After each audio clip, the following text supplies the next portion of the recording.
మీరు మాట్లాడమని, WhatsApp, Facebook, YouTube ద్వారా వీక్షిస్తున్న వారితో కూడా మీరు మాట్లాడమని యేసయ్య నామములో ప్రార్థిస్తున్నాము తండ్రి, ఆమేన్. దేవునికి స్తోత్రం చెప్పండి గట్టిగా.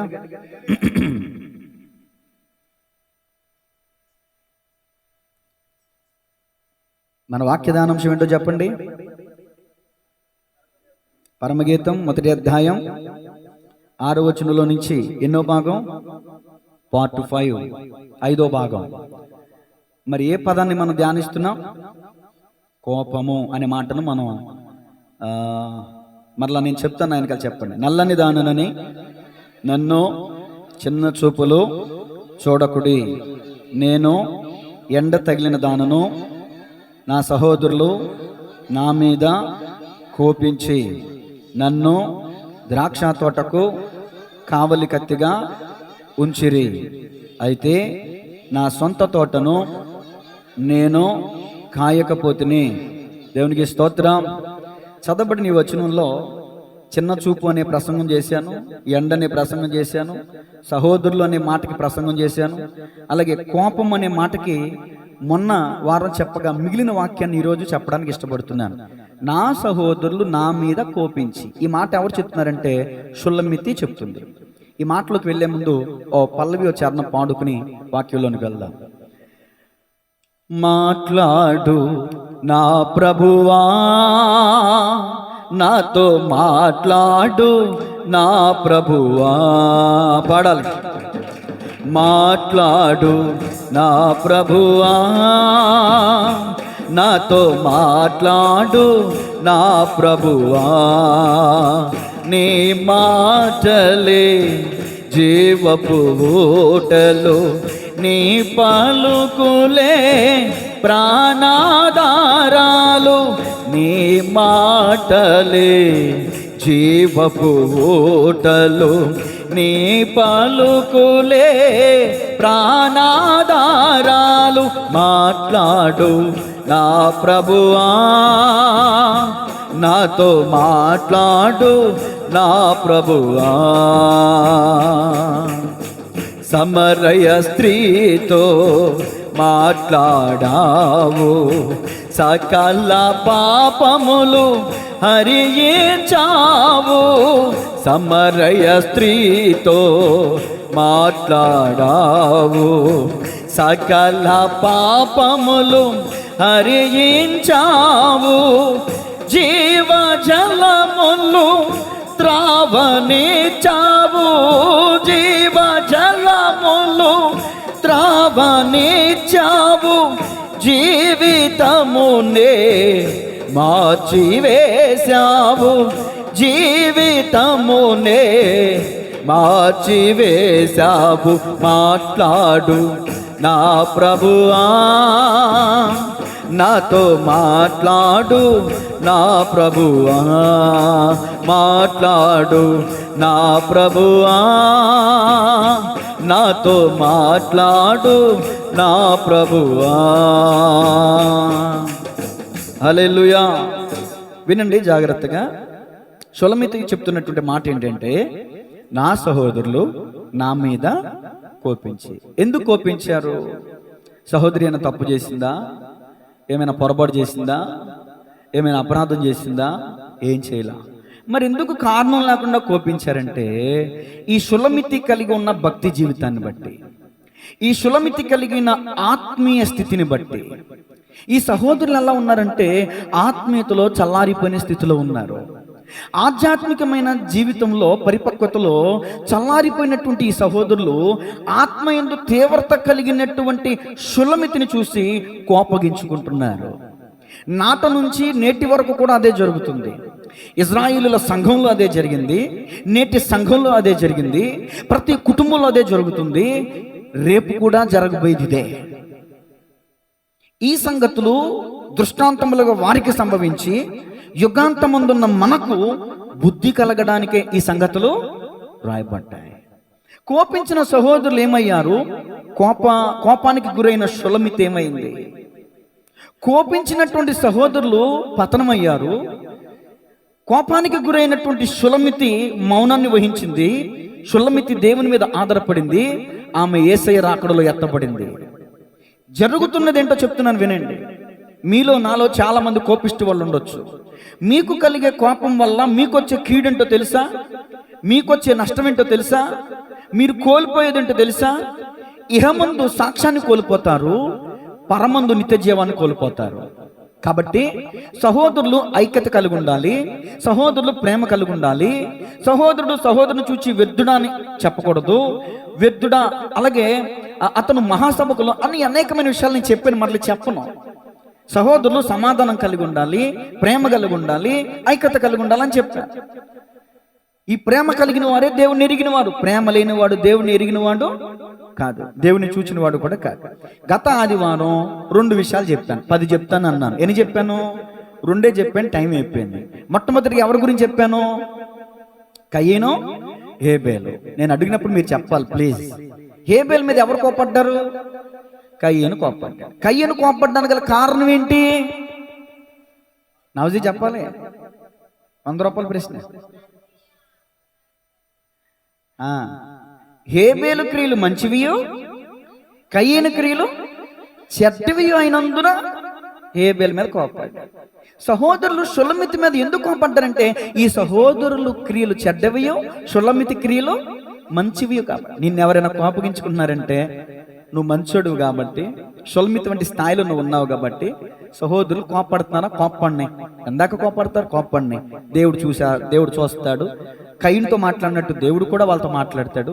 మాట్లాడినప్పుడు వాళ్ళు పశ్చాత్తాపడకపోతే, రిలైజ్ అవ్వకపోతే, కయీను తన కోపం వల్ల ఏమైపోయాడు చెప్పండి? ఏ శాపం పొందుకున్నాడు? అందరూ చెప్పాలి, ఏమైపోయాడు? దేశదిమ్మడి. 2వ మాట ఎవరి గురించి చెప్పాను? యోసేపు గురించి చెప్పాను. యోసేపు మీద ఎవరు కోపగించారు? అన్నలు కోపగించారు. ఎందుకు కోపగించారు? కోపించడానికి గల కారణం ఏంటి? మొట్టమొదటి కారణం, తండ్రి చేత ఎక్కువగా ప్రేమించబడటం చూసి అన్నలు అసూయతో కోపం పెట్టుకున్నారు. అసూయ వలన కోపం. ఓకేనా? 2, యోసేపు అన్నలు యోసేపు మీద కోపపడడానికి గల 2వ కారణం ఏంటి? యోసేపు యొక్క కలలు. యోసేపు కళ చెప్తుంటే వాళ్ళు బుసకొట్టేస్తున్నారు, మరింత పగపట్టేసుకున్నారు. ఏ కళ గురించి అయితే వాళ్ళు కోపపడ్డారో ఆ కళని దేవుడు నెరవేర్చి, ఇదిగో ఆ వెన్నెలు, ఆ యొక్క తర్వాత సూర్యచంద్రుడు, నక్షత్రాలు, ఆ కళ యొక్క భావాన్ని దేవుడు తూచా తప్పకుండా నెరవేర్చేలా చేశాడు. ఎవరైనా మీలో తల్లి, తండ్రి, అన్న, అక్క, చెల్లి, తమ్ముడు, బావ, మరదలు, భర్త, భార్య, పిల్లలు, అక్క చెల్లెములు, మీలో ఎవరైనా ఈ రోజు కూడా కోపం కలిగి ఉన్నారంటే, మీ కోపం వల్ల ఎవరికి నష్టం? మీకే నష్టం. తన కోపమే తనకు శత్రువు, తన శాంతమే తనకు రక్ష అని మనం చదువుకున్న పాఠ్య భాగంలో 2 విషయాలు అయిపోయినాయి. 3వ మాటలోకి వచ్చాను. ఎవరి మీద కోపడ్డారు? కోపపడడం వల్ల కోపపడిన వారికి కలిగిన నష్టాలేంటి? 3వ మాట రాసుకోండి. యూదులు యేసయ్య మీద కోపడ్డారు. ఒక చైర్ తీయండమ్మా, చెల్లెమ్మకు ఒక చైర్ ఇవ్వండి. నా వైపు చూడండి, మీరు ఎందుకు వెనక్కి చూస్తున్నారు? రాసుకున్నారా? యూదులు యేసయ్య మీద కోపడ్డారు. రిఫరెన్స్ లూకా సువార్త 6:10.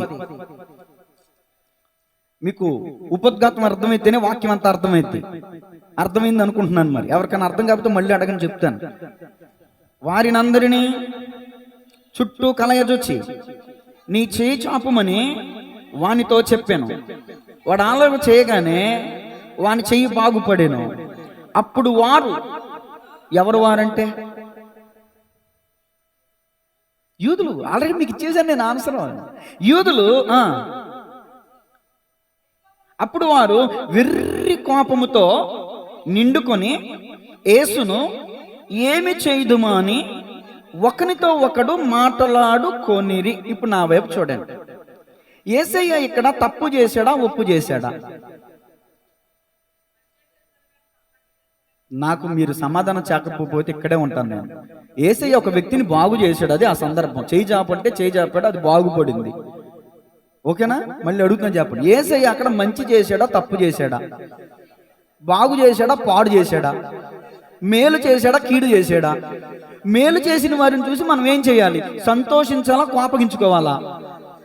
కానీ షులమితి మీద సహోదరులు కోపగించుకున్నట్టు ఇక్కడ యేసయ్య మీద తన తోటి సహోదరులైనటువంటి యూదులే, యోధ వంశంలో నుంచి వచ్చాడు కదా యేసు ప్రభులు వారు. మరి యూదులకి ఏమవుతాడు? సహోదరుడు అవుతాడు. యూదులు సహోదరుడైన యేసయ్య మీద మామూలు కోపమా? ఏ కోపం అది? వెర్రి కోపం కూడా ఉంటుంది అన్నమాట, పెద్ద కోపం. నా వైపు చూడండి ఒకసారి, కొంచెం మైక్ దగ్గర పెట్టుకుంటున్నాను. పళ్ళకు ఎంత కొరికినా మీకు వినపడతలేదా? నా పళ్ళు ఊడిపోయేలాగా ఉన్నాయి. అంటే వెర్రి కోపంతో ఉన్నవాళ్ళు పళ్ళు నూరేస్తారు. అదేంటో మైక్లో నేను నూరుతున్నా మీకు వినపడతలా, కొంతమంది అక్కడుండి పళ్ళు నూరుతుంటే ఇక్కడ వినబడిపోతాయి. అమ్మో నాయనో, ఎంత ఆ కోపం మీద వాళ్ళు చూడండి, ఒక బలమైన వస్తువు ఉందండి, దాన్ని నలపలేరు. కానీ వెర్రి కోపం వచ్చినప్పుడు ఏం చేస్తారు?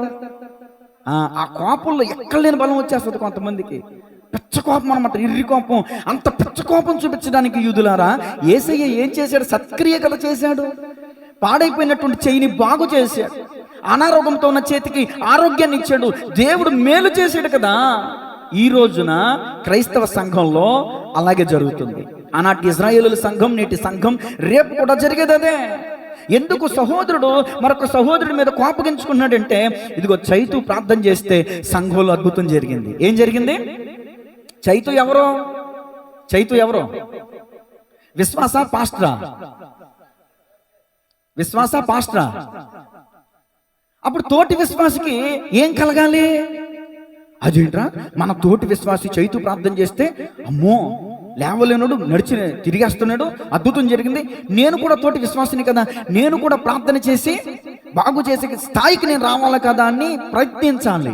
అలాంటి ఆత్మ తీవ్రత కలిగి ఉండాలి. మీకు విషయం తెలుసా? అపోస్తల కార్యాలు 6వ అధ్యాయంలో వడ్డన పరిచర్య చేస్తున్న వాళ్ళు కూడా దేవుని ఆత్మతో నింపబడి ఘనమైన కార్యాలు చేశారంట. అవునండి, సాంబార్ వడ్డిస్తున్నా, పలహారం మంచి పెడుతున్నా వాళ్ళు కూడా దేవుని ఆత్మతో నింపబడి అయ్యగారి దాకా వెళ్ళడానికి ఖాళీ లేకపోతే ఆ పరిచర్య చేసే వాళ్ళు ప్రార్థన చేసేస్తే బాగుబడి వెళ్ళిపోతున్నారంట. ఇప్పుడు నేను మందిరంలో లేననుకోండి, ఎక్కడికైనా బయట ఆగ్రహాన్ని అక్కడికి వెళ్ళాను అనుకోండి, మీ ఇంటి పక్కన ఎవరికైనా అస్వస్థతగా ఉంది, మీ దగ్గరికి వచ్చారు పాస్టర్ గారి దగ్గర తీసుకెళ్ళమని, అప్పుడు ఏం చేయాలి? పాస్టర్ గారు లేరని వేరే పాస్టర్ దగ్గర తీసుకెళ్ళాలా? ఏం చేయాలి? మా పాస్టర్ గారా ఎప్పుడు ఇంట్లో ఉండడు కానీ, చర్చిలో ఉండడు, ఊళ్ళెట్టుకుని తిరుగుతాడు కానీ దేశదంబరలాగా, ఇది ఆ పాస్టర్ దగ్గరికి వెళ్ళాలి అనాలా? సిగ్గుండాలి ఆ మాట అంటాక. అలా అనర్లండి. నువ్వు నేను మోకాళ్ళు వేస్తాను, నువ్వు ప్రార్థన చేయి.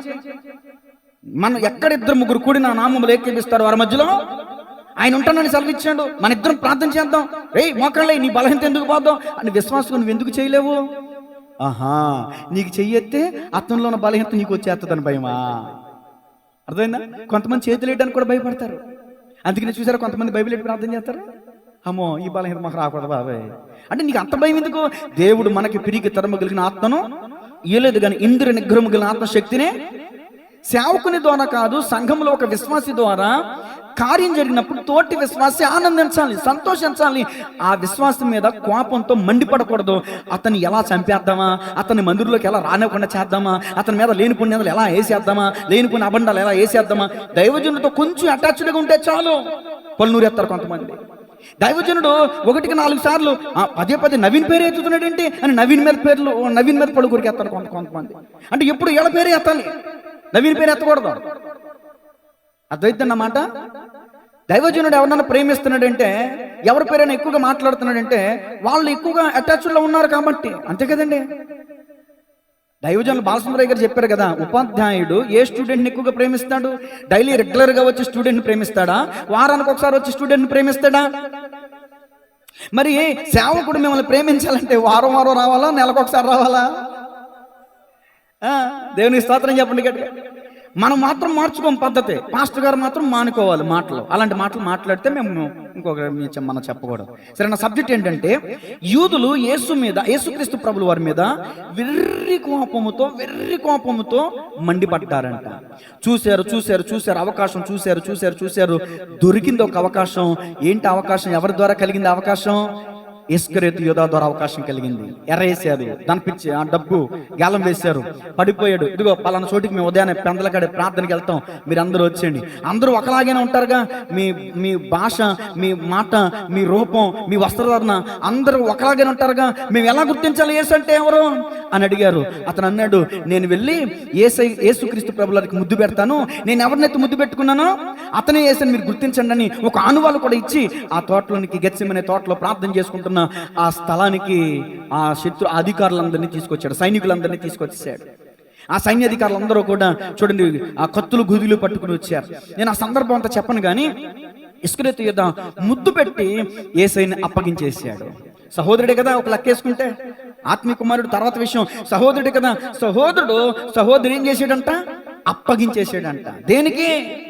అసూయ, స్వార్థం, దురాశ. ఇతనిలో ఉంది దురాశ, యూదుల్లో ఉంది కోపం, ఇతనిలో ఉంది దురాశ. గమనించాలి దేవుని ప్రియ సంగమా. యేసయ్యను నమ్మేశారు. యేసుక్రీస్తు ప్రభువులు అప్పగింపబడిన తర్వాత అధికారి భార్యతో దేవుడు మాట్లాడాడు దర్శనం ద్వారా. యేసు నీతిమంతుడని. ఫిలిప్పు భార్య కౌరంపింది, అతని జోలికి పోకుము, అతను నీతిమంతుడని. ఫిలిప్పుకు భయం వేసింది. ఫిలిప్పే కదండి పిలాత. దేవుడు మిమ్మల్ని దీవించును గాక. దేవుని స్తోత్రం చెప్పండి గట్టిగా. పిలాతుకి భయం వేసింది. గవర్నర్ ఎవరైతే ఉన్నారో పిలాతుకి భయం వేసి ఒక పాత్రను తీసుకొచ్చి ఆ పాత్రలో ఏం చేశారు చెప్పండి? ఈ అపరాధము నా మీదనో నా పిల్లల మీదనో ఉండకుండా నాకు ఏ పాపం తెలియదని చేతులు కడిగేసుకున్నాను. ఆ టైంలో యూదులు ఒక మాట పలికారు. ఏమని పలికారు చెప్పగలుగుతారా?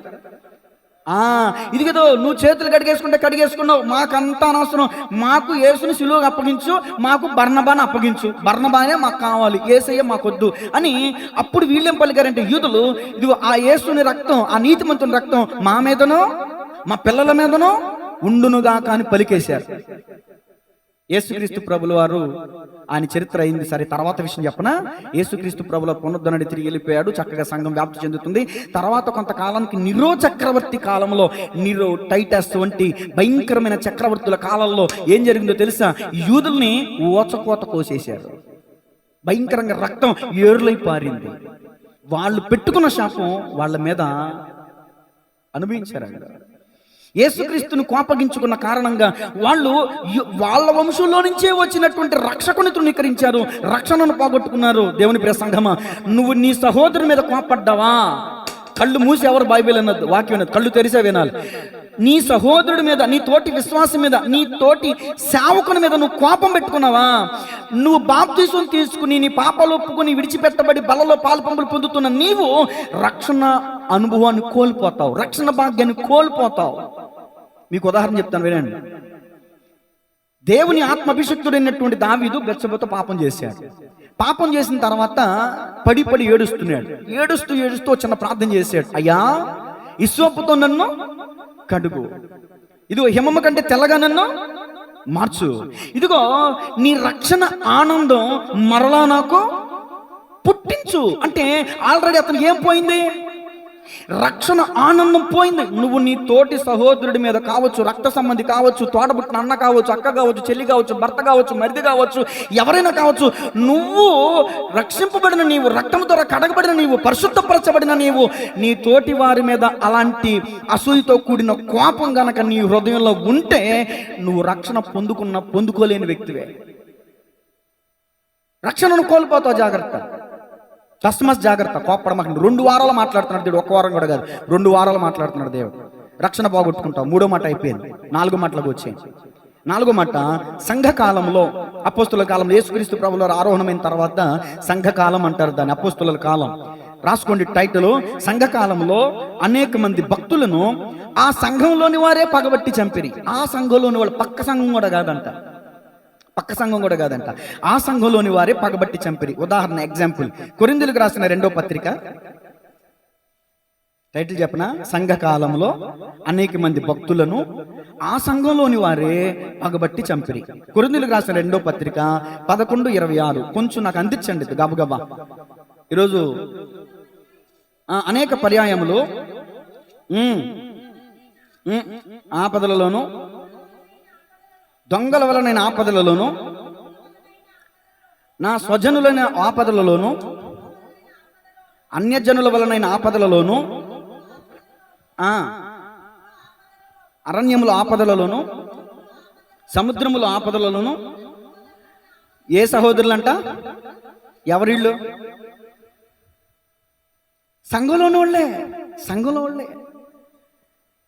కపట సహోదరులు అంటే బయట వాళ్ళ గురించి కాదు, అన్యుల గురించి కాదు. విశ్వాసికి ఎవరు శత్రువు అంటే అన్యుడు కాదు, తోటి విశ్వాసే. ప్రైజ్ ది లార్డ్ చెప్పుకుంటారు, షాలోమ్ చెప్పుకుంటారు, వందనాలు చెప్పుకుంటారు, కానీ లోపల కోపం మాత్రం తీసేసుకో. దేనికి నీకు తప్పేంటి? నీకన్నా ఎక్కువ బాగా పాట పాడుతుందని, నీకన్నా ఎక్కువగా బాగా ప్రార్థన చేస్తుందని, నీకన్నా బాగా చర్చిలో పరిచర్య చేస్తుందని, నీకన్నా బాగా కానుక ఇస్తుందని, అంతేగా. అయ్యగారి చేత పదే పదే కొనియాడబడుతుందని, మందిరంలో ఆమె ఎక్కువగా కనబడుతుందని, ఆమె స్వరమే ఎక్కువగా వినబడుతుందని. ఏ పల్లవి ఒక్కరే చదవాలి అన్న బోర్డు పెట్టానా? ఇక్కడ రజనీ గారు ఒక్కళ్ళే చదవాలన్న బోర్డు పెట్టానా? పోనీ అమ్మాజీ గారు ఒక్కళ్ళే చదవాలన్న బోర్డు పెట్టానా? చెప్పరా? తిమోతి గారు చదవమని చెప్పట్లేదు మీకు? దేవుని స్తోత్రం చెప్పండి గట్టిగా. ఆమె పేరు ఎత్తకుండా నీ పేరు ఎత్తాలంటే నువ్వే నాకు అందించు, నాకు సహకారిగా ఉండు. కపట సహోదరులు అన్న దైవజనుడు అనేక అపాయాల్లో పడ్డాడంట. ఆనాటి సంఘం గురించి చెప్తున్నాను. కాబట్టి అనేక సంఘాలు ఎదగకపోవడానికి గల కారణం, ఇప్పుడు మనం ఇంతమంది ఉన్నాం, 40 మంది ఉన్నామండి. ఈ 40 మందిలో ఒక ఇద్దరు ఒకరికొకరు బాగా విపరీతమైన విర్రి కోపంతో ఉన్నారనుకోండి, వాళ్ళిద్దరూ సంఘానికి చేటు. చెప్పండి, సంఘానికి చేటు. ఏంటి అంత మాట అన్నారు? మీ సొంత మాటలు చెప్పమాకండి అంటారా? బైబిల్ మాట చెప్తాను, వింటారు కదా. ఇప్పుడు హై అనే పురాన్ని పట్టుకోవడానికి వెళ్ళారు ఇజ్రాయేలీలు. చిన్న పురం అది, దానికంటే పెద్ద పెద్ద పట్టణాలను జయించేశారు. ఆ హై అనే చిన్న పురాన్ని పట్టుకోలేక ఓడిపోయి వెనక తిరిగి వచ్చేస్తే 38 మంది చచ్చిపోయారు. 38 మంది ఒక్క సంఘం, ఇజ్రాయేలుల సంఘంలో, ఇజ్రాయేలుల సైన్యంలో 38 సైనికులు చచ్చిపోవడానికి గల కారణం ఎవరు చెప్పండి? రుచిగా చెప్పాలి, ఎవరో. హై అనే పురాన్ని జయించలేక ఓడిపోయి వెనక్కి తిరిగి వచ్చారు. మీరు చెప్తే కదా నేను ముందుకెళ్ళను. తీయండి బైబిల్, తీయండి. ఎన్నిసార్లు చెప్పానండి నేను. హై అనే పురాన్ని జయించలేక ఓడిపోయి వెనక్కి తిరిగి వస్తున్నప్పుడు 38 మంది చచ్చిపోయారు. కారణం ఎవరి గురించి? యెహోషువ ఎలుగెత్తి వస్త్రం చింపుకుని బూడిద పోసుకుని ప్రార్థన చేస్తున్నాడు. అయ్యా ఎందుకు ఎలా జరిగింది? యెహోషువ గ్రంథం తీయండి అందరూ, 7వ అధ్యాయం చదవండి. ఎవరి వల్ల అపజయం కలిగింది? ఎవరి వల్ల అంతమంది చచ్చిపోయారు? ఒక సంఘంలో 38 మంది చచ్చిపోయారంటే కారణం ఏంటి? ఎవరు ఆ వ్యక్తి?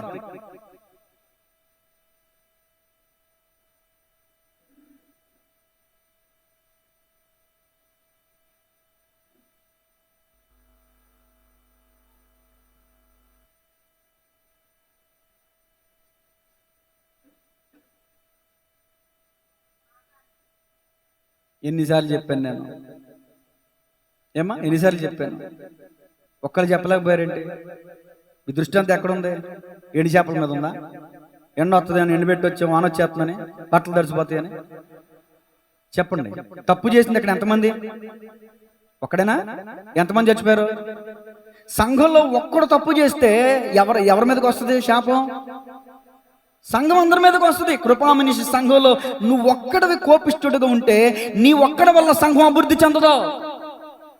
నీ ఇంటి దగ్గర అమ్మ మీద నాన్న మీద కోపడినట్టు, భర్త మీద భార్య మీద కోపడినట్టు, పిల్లల మీద కోపడినట్టు, మందిరానికి వచ్చి ఆ పక్కల మీద ఈ పక్కల మీద కోపడతానంటే కుదరదు. ఇది నీ సొత్తు కాదు.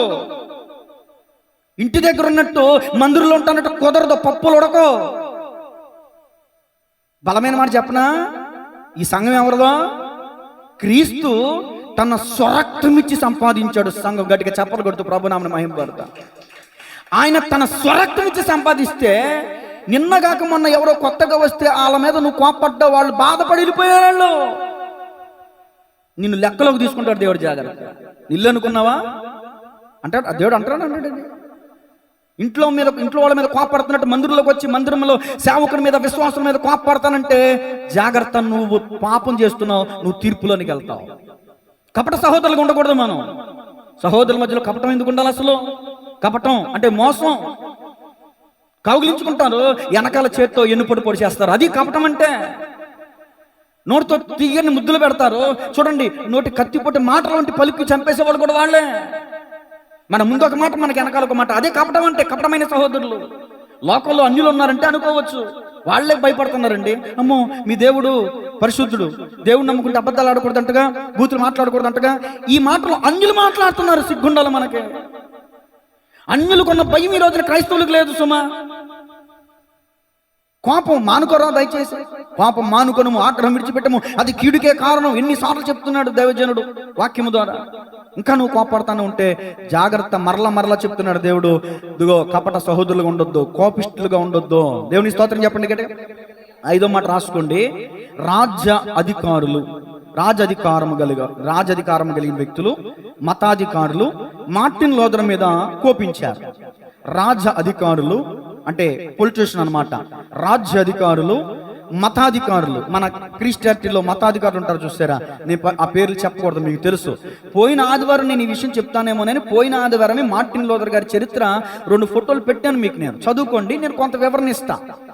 ఆ కాలంలో బైబిల్ గ్రంథం మీకులాగా ఇప్పుడు మీ అందరి చేతుల్లో బైబిల్ ఉన్నట్టు అందరి చేతుల్లో బైబిల్ ఉండేది కాదు. అక్కడ ఉన్నటువంటి తండ్రి గారు, ఇంగ్లీష్లో చెప్పిన అర్థమైపోద్ది, అందుకని మామూలుగా చెప్తున్నా, రికార్డెడ్గా అవుతుంది కదా. వాళ్ళ చేతుల్లోనే బైబిల్ ఉండేది. వాళ్ళు ఏది చెప్తే అదే సత్యం. వాళ్ళు ఏం చేశారంటే, వాళ్ళు స్వార్థపూరితమైనటువంటి భక్తి చేసి, వాళ్ళు స్వలాభాపేక్ష కోసం వాక్యాన్ని మరుగు చేసేసి, సొంత అభిప్రాయాలను ఉద్దేశి, ఇదిగో మీరు చీరలు పట్టిరండి, మీరు గాజులు పట్టిరండి, లేకపోతే మీరు కొవ్వొత్తులు పట్టిరండి, లేకపోతే కొబ్బరికాయలు పట్టిరండి అని లోక సంబంధమైన ఆచారాలన్నింటినీ క్రైస్తవ సంఘంలోకి తీసుకొచ్చేశారు. లోకాన్ని సంఘంలోకి తీసుకొచ్చేశారు. మార్టిన్ లూథర్ అనే వ్యక్తి దేవుని ఆత్మ చేత నడిపించబడుతున్నటువంటి వ్యక్తి. అతని హృదయం మండుతుంది, ఘోరంగా ఉద్రేకతంతో ఉన్నాడు. ఏదో ఒకటి చేయాలని చెప్పి అతను ఆ సంఘంలో నుంచి బయటకు వచ్చాడు. తనతో పాటు కొంతమందిని ఏర్పరచుకున్నాడు. తనకి సపోర్ట్ ఇచ్చినటువంటి వాళ్ళు కొంతమంది ఉన్నారు. వాళ్ళని ప్రొటెస్టెంట్స్ అన్నారు. మీకు అర్థం కావాలంటే గూగుల్లో రీసెర్చ్ కొట్టండి.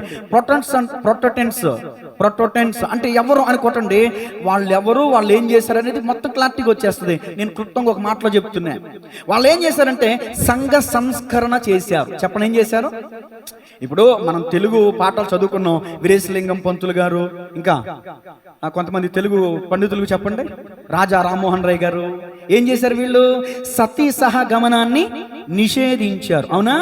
అట్లాగే క్రైస్తవ జీవితంలో ఆధ్యాత్మికమైన అనుభవాల్లో ఈ లేనిపోయినటువంటి లోకాచారాలు సిద్ధాంతాలను తీసుకొచ్చి వాక్యాన్ని మరుగు పెట్టేస్తుంటే ఇది తప్పు అని ఖండించిన వ్యక్తి మార్టిన్ లూథర్.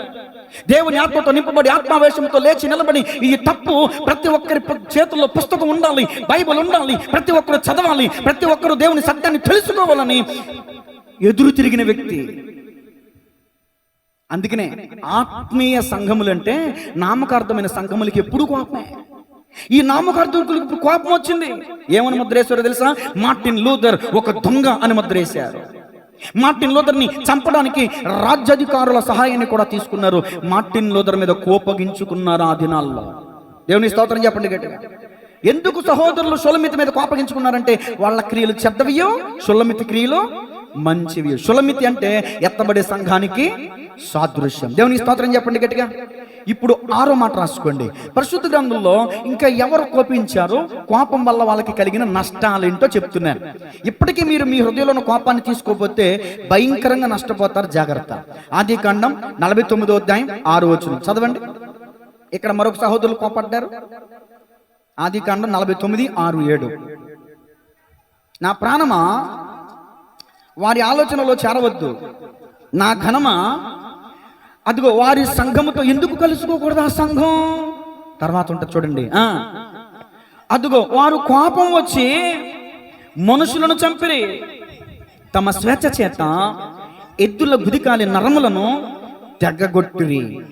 వారి కోపము వేండ్రమైనది, వారి ఉగ్రతయు కఠినమైనది, అవి శపింపబడును. చూసారా? కోపం వల్ల శాపం వస్తుంది. కోపం వల్ల రావాల్సిన దీవెన కోల్పోతుంది. నేను మిమ్మల్ని అడుగుతాను, ఒక మాట చెప్పండి. ప్రథమ ఫలము ఎవరి సొత్తు?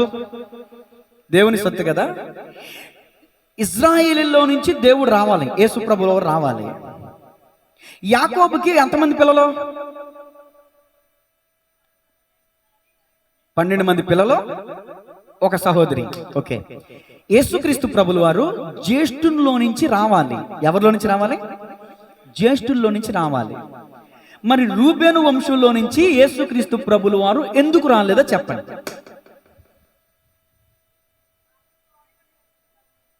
రూబేను గురించి నేను మీకు చదివించాల. పైన చదువు రూబేను గురించి 49వ అధ్యాయం రూబేను గురించి అక్కడ చూడండి. రూబేను, నీవు నా పెద్ద కుమారుడు, నా బలము యొక్క ప్రథమ ఫలమును, ఔన్నతిశయమును, బలాతిశయమును నీవే. నీళ్ళవలే చంచలుడవై నీవు అతిశయము పొందవు. నీ తండ్రి మంచం మీదకి ఎక్కితివి, దానిని అపవిత్రము చేసితివి. అతడు నా మంచం మీదకి ఎక్కిన. ఇప్పుడు చెప్పండి, రూబేను వంశంలో నుంచి యేసు ప్రభు ఎందుకు రాలేదు? వ్యభిచారం చేశాడు, పాపం చేశాడు, తండ్రి మంచం మీదకి ఎక్కాడు, తండ్రి ఉపపత్తితో కూడి తప్పు చేశాడు, తండ్రికి దేవునికి విరోధమైన పాపం చేశాడు. అందుకనే రూబేనుని దేవుడు ఇంటు కొట్టేశాడు, క్యాన్సిల్ కొట్టేశాడు. మరి రూబేను తర్వాత పిల్లలు ఎవరో చెప్పండి? షిమియోను తర్వాత లేవి. మరి షిమియోను లేవి వంశంలో నుంచి యేసు ప్రభులు వారు రావాలి. ఇప్పుడు ఎందుకు రాలేదు? ఇప్పుడు చదివించాను ఇంతకు ముందు నేను. పావుని ఏమో పిల్లడి మీద మనసెట్టేసింది. చెప్పండి. షిమియోను లేవి కోపం మహావేండ్రమైంది, అది శాపగ్రస్తమైంది. అందుకనే వాళ్ళను కూడా దేవుడు పక్కటేశాడు. ఏం చేశారండి వీళ్ళు? తండ్రితో ఆ షెకెము రాజు ఒప్పందం చేసుకున్నాడు. ఇదిగో మీ పిల్లలు మాకివ్వండి, మా పిల్లలు మీకు ఇస్తాం, మా జనులు కూడా సున్నతి పొందుతారని అక్కడ ఒక నిబంధన జరిగింది. తప్పప్పులు ఎవరు అనేది పక్కన పెట్టండి. కానీ షిమియోను లేవి ఆ ఇద్దరు కూడా ఆ సున్నతి పొందినటువంటి వారు మంచాల మీద బాధతో ఉంటే చూడండి, చాలా భయంకరంగా వాళ్ళని తెగ నరికి చంపేశారంటండి. షిమియోను లేవి ఇద్దరు అన్నదమ్ములు నరహంతకులు అయిపోయారు. అందుకనే ఆ నరహంతకుల్లో నుంచి యేసు ప్రభు ఈ భూమి మీదకి రాలా. రూబేను, షిమియోను, లేవి. తర్వాత యూదా స్తుతి గోత్రపు సింహమా, యేసయ్యా నా ఆత్మీయ ప్రగతిని స్వాధీనమా, నీవే కదా నా ఆరాధనా, స్తుతి ఆరాధనా.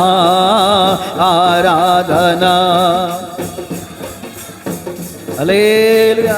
అది ఈరోజు యేసయ్య ఇష్టపడేది ఏంటంటే, యేసయ్య ఆశపడేది ఏంటంటే, నీ ద్వారా సువార్త బయటికి వెళ్ళాలి, నీ ద్వారా అనేక మంది రక్షించబడాలి, నీ ద్వారా అనేక మంది వెలిగించబడాలి, నీ ద్వారా అనేక మంది మార్పు చెందాలి, నీ ద్వారా అనేక మంది రక్షించబడాలంటే నీలో వ్యభిచార పాపం ఉండటానికి వీల్లేదు. నెంబర్ 1.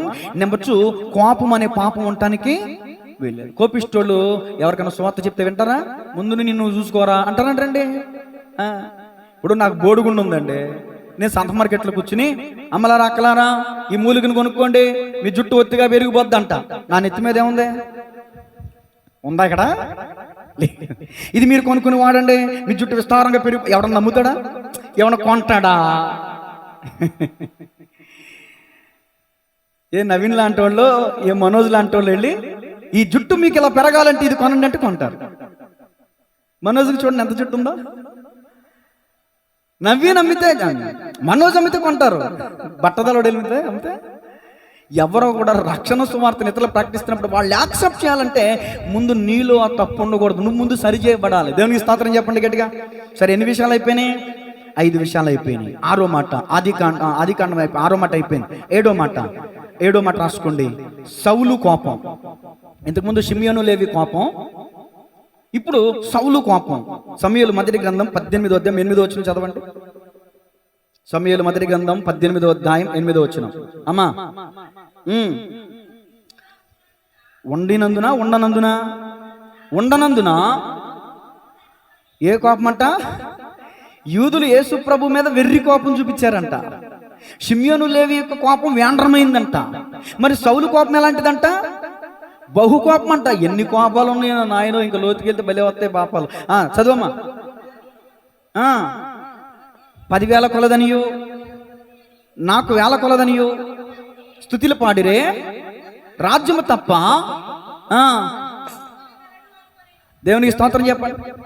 ఇప్పుడు దావీదు తప్పు చేశాడా? మళ్ళీ అడుగుతున్నా, మంచి చేశాడా? ఇజ్రాయేలీల పక్షంగా దావీదు మేలు చేశాడా, కీడు చేశాడా? సౌలు పోటాట్ల చూసే గుండె నువ్వు పోతున్న కూర్చుని పోయాడు. అలాగా దావీదు వెళ్ళి ఒక దెబ్బ కూడా చంపేశాడు. బా, శబాష్ రా నాయన అని ఏం చేయాలి? సౌలే పొగడాలి, హెచ్చించాలి, ప్రోత్సహించాలి. నీ నీ నువ్వు చేయలేని కార్యము నీ తోటి వాళ్ళు చేసినప్పుడు వాళ్ళని చూసి అసూయ పడకూడదు. ఇంగ్లీష్లో ఏమంటారు దీన్ని? జలసియా. చాలా మందికి జలసి. నీ వల్ల కాని కార్యం నీ పక్క సహోదరుడు చేస్తున్నప్పుడు నువ్వు జలసి చూపకూడదు. సౌలు అదే చూపించాడు అక్కడ. నేను పడగొట్టలేకపోయానే, దావీదు పడగొట్టాడే అని సంతోషించాల్సిన సౌలు మహారాజే దావీదు మీద బహు కోపం చూపించాడంట, విషపు చూపు నిలిపాడంట. అదే సహోదరులు షులమితి మీద కోపడ్డం అంటే అదే దాని అర్థం. అదే మీకు చెప్తున్నా. పోనీ సౌలు ఇప్పుడు దావీదు మీద కోపడ్డాడు, దావీదు పోయాడా సౌలు పోయాడా? నేను ఇలా అన్నందుకు నన్ను క్షమించాలి, అంతేనా? ఇప్పుడు చెప్పండి, కోప పడ్డా వాళ్ళు పోతారా, కోపానికి గురైన వాళ్ళు పోతారా? ఇప్పుడు చెప్పండి, కోపాన్ని ఉంచుకుంటారా తీసేసుకుంటారా? నిజమేనా? ఏసు రక్తమే జయం. పాస్టర్ గారు ఏంటమ్మా వాళ్ళట అన్నారు అన్నామనుకో, అప్పుడు చెప్తే నేను ఈ వాక్యం తీసిపోతాను. ఇగో కోపడితే దేవుని రాజ్యాన్ని కోల్పోతావు. నువ్వు కోపడితే దేవుని చిత్తాన్ని నువ్వు నీ ద్వారా జరగవలసిన కార్యాన్ని చేయకుండా ఆగిపోతావు. నువ్వు సౌలు కోపం వలన తనకి కలిగిన నష్టం ఏంటో చూడండి ఒకసారి. సమూయేలు మొదటి గ్రంథం 20 వచ్చినాం. మొదటి సమూయేలు 20 వచ్చినాం. సౌలు యోనాతాను మీద ఏమండే తోటి సహోదరుడి మీద కోప్పడి, కన్నా బిడ్డ మీద కోప్పడి, నువ్వు ఎవరి మీద మంచిగా ఉంటావు నాకు అర్థం కదా. ఏమండి, బయట వాళ్ళ మీద కోప్పడి, ఇంట్లో వాళ్ళ మీద కోప్పడి, వాడిగట్లో వాళ్ళని నోరెత్తనవు, ఇంట్లో వాళ్ళని నోరెత్తనవు, ఊళ్ళో వాళ్ళని నోరెత్తనవు. ఎక్కడికన్నా బయట ఊరు వెళ్ళినా కూడా ఎవరన్నా బయట ఊరికి వెళ్తే భయపడతారు. మన ఇంటి దగ్గర మన గుమ్మాల్లో విరోధులతో వాదించుదురు అన్నాడని ఏదో వాక్యం పట్టుకుని దెబ్బలాడతాం. మన గుమ్మాల్లో మనం కూర్చొని స్థాన బలం ఉంటుంది కాబట్టి. కుక్క కూడా చూసారా? కుక్కను చూసారా? కుక్క మురుగుతా వెనకాల పడుతుంది. దాన్ని అన్స్పెక్టెడ్గా ఆపేసినట్టు అక్కడికి వచ్చి మన బ్రేక్ వేసి మళ్ళీ వెనక్కి వచ్చేది. ఎందుకని? దాని స్థాన బలం అక్కడ ఊరికే మురుగుద్ది. అది దాటి వెళ్ళింది అనుకో, ఇంకో 4 కుక్కలు వచ్చి దాని మీద అడతాయి అంటది. ఎందుకంటే ఇక్కడ ఒక 4 కుక్కలు ఉన్నాయి మా వీధిలో. ఇవి మా వీధి కుక్కలు. ఇవి నాగేంద్ర వాళ్ళ కుక్క వస్తుంది, ఈ 4 వెళ్ళి పడిపోతే దాని మీద. వాటిని ఎడగొట్టలేక చచ్చిపోతున్నాడు వీడు. పక్క ఈదులో ఉన్న కుక్క ఇక్కడికి వస్తేనే మా ఈదులో ఉన్న కుక్కలు ఊరుకుంటలేదు. అక్కడ దేవునికి స్తోత్రం. నేను ఎందుకు చెప్తున్నానంటే, అరు కోపడితే కోపడు నీ ఇంట్లో. సౌలు మహారాజా, నువ్వు దావీదు మీద కోపడుతున్నావు, నీ కొడుకు మీద కోపడి ఏమన్నాడు చూడండి ఒకసారి. మాట్లాడకూడని మాట్లాడేశాడు. చదువమ్మా, ఏలు పెట్టుకోవాలి అక్కడ. ఏ కొడుకా? నేను అనకూడదని ఈ రోజునైతే రకరకాల ఆ కొడక ఈ కొడక ఎన్ని తిట్లు. నా యేసు రక్తమే నన్ను క్షమించు ప్రభువా. మీకు అర్థం అవ్వాలి కదా. ఆగడగొట్టు దాని కొడక అన్నాడండి సౌలు మహారాజు. రాజు యథా రాజా తథ ప్రజ. రాజు ఎలా ఉంటాడు, ప్రజలు అలాగే. దావీదు మీద కోపడ్డావు, యోనాతాను మీద కూడా కోపడ్డం ఏంటి? అందుకనే కోపిష్ఠుడు అయిపోయాడు. తన కోపం వల్ల తనకు కలిగిన నష్టం ఏంటో చెప్పి నేను తర్వాత మాటలోకి వెళ్ళిపోతాను. సమూయేలు మొదటి గ్రంథం 31 వచ్చిన. సమూయేలు మొదటి గ్రంథం 31:3. యుద్ధంలో సౌలు ఓడిపోచుండగా అంబులు వేయి వారి కంటబడి వారి చేత బహుగాయములు నొందెను. అప్పుడు సౌలు, సున్నతి లేని వీరు వచ్చి నన్ను పొడిచి అపహాసము చేయకున్నట్లు నీ కత్తి దూసి దాని చేత నన్ను పొడుమని చెప్పగా అతడు భయము చేత అలాగూ చేయనల్లకుండేను. నేను ఒక మాట చెప్తాను, నా సబ్జెక్ట్ కాదు. సౌలు ఆయుధాలు మోసేవాడుకున్న ఇంగిత జ్ఞానం సౌలుకు లేదు. నన్ను క్షమించు ప్రభువా. ఏం లేదు. సౌలు డైరెక్ట్గా అవకాశం ఇచ్చాడు. అరే ఆయుధాలు మోయవాడా, నీ కత్తి నన్ను చంపేరా, ఫిలిస్తీన్లు వస్తున్నారా, అమాలేకులు వస్తున్నారా, అదిగో ఆ ఫిలిస్తీన్ చేతిలో నేను సున్నతి లేని వారి చేతిలో నేను సావకూడదురా, రే నీ కత్తి తీసుకున్నాను చంపారంటే భయపడ్డాడు. ఎందుకని? రాజు కాబట్టి కాదు, అభిషిక్తుడు కాబట్టి. మరి అభిషిక్తుడైన దావీదుని పొడవడానికి నువ్వు ఎన్నిసార్లు ఈటేసావు? ముమ్మారు చంపే ప్రయత్నం చేశాడు. దావీదు మీద ఈటి విసిరాడు.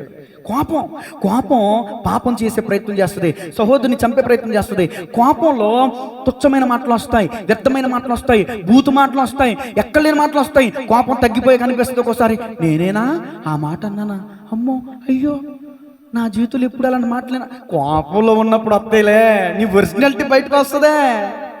అర్థమవుతుందా? పరిస్థితులన్నీ సానుకూలంగా ఉన్నప్పుడు అందరూ బాగానే ఉంటారు. కోపం వచ్చినప్పుడు చూపించాలి నీ నిజ స్వరూపం ఏంటో, నీ క్రైస్తవం ఏంటో, నీ భక్తి ఏంటో, నీ విశ్వాసం ఏంటో, నీ ప్రార్థన ఏంటో. ఇక్కడ చదవమ్మా. పొడుమని ఆయుధములు మోయవానితో చెప్పగా అతడు భయము చేత అలాగు చేయనోళ్ళకుండెను. గనుక సౌలు తన కత్తి పట్టుకుని, అంటే దీని అర్థం ఏంటి? దాన్ని ఏమంటారు? ఆత్మహత్య. బైబిల్ ప్రకారం నరహత్య అనేది ఎంత ప్రమాదమో, ఎంత నష్టమో, ఆత్మహత్య అనేది కూడా అంతే పాపం. నరహత్య చేయడం పాపం అయితే ఆత్మహత్య కూడా పాపమే. ఆత్మహత్యత్నం చేశారు. ఆత్మహత్య చేసుకున్న వాళ్ళు కూడా నరకానికి వెళ్తారు, పరలోకానికి వెళ్ళరు. ఆత్మహత్య చేసుకున్నాడు కానీ దాని మీద పడిపోయాడు కానీ ప్రాణం పోలా, ఇంకా అతని ప్రాణం అతనిలోనే ఉంది.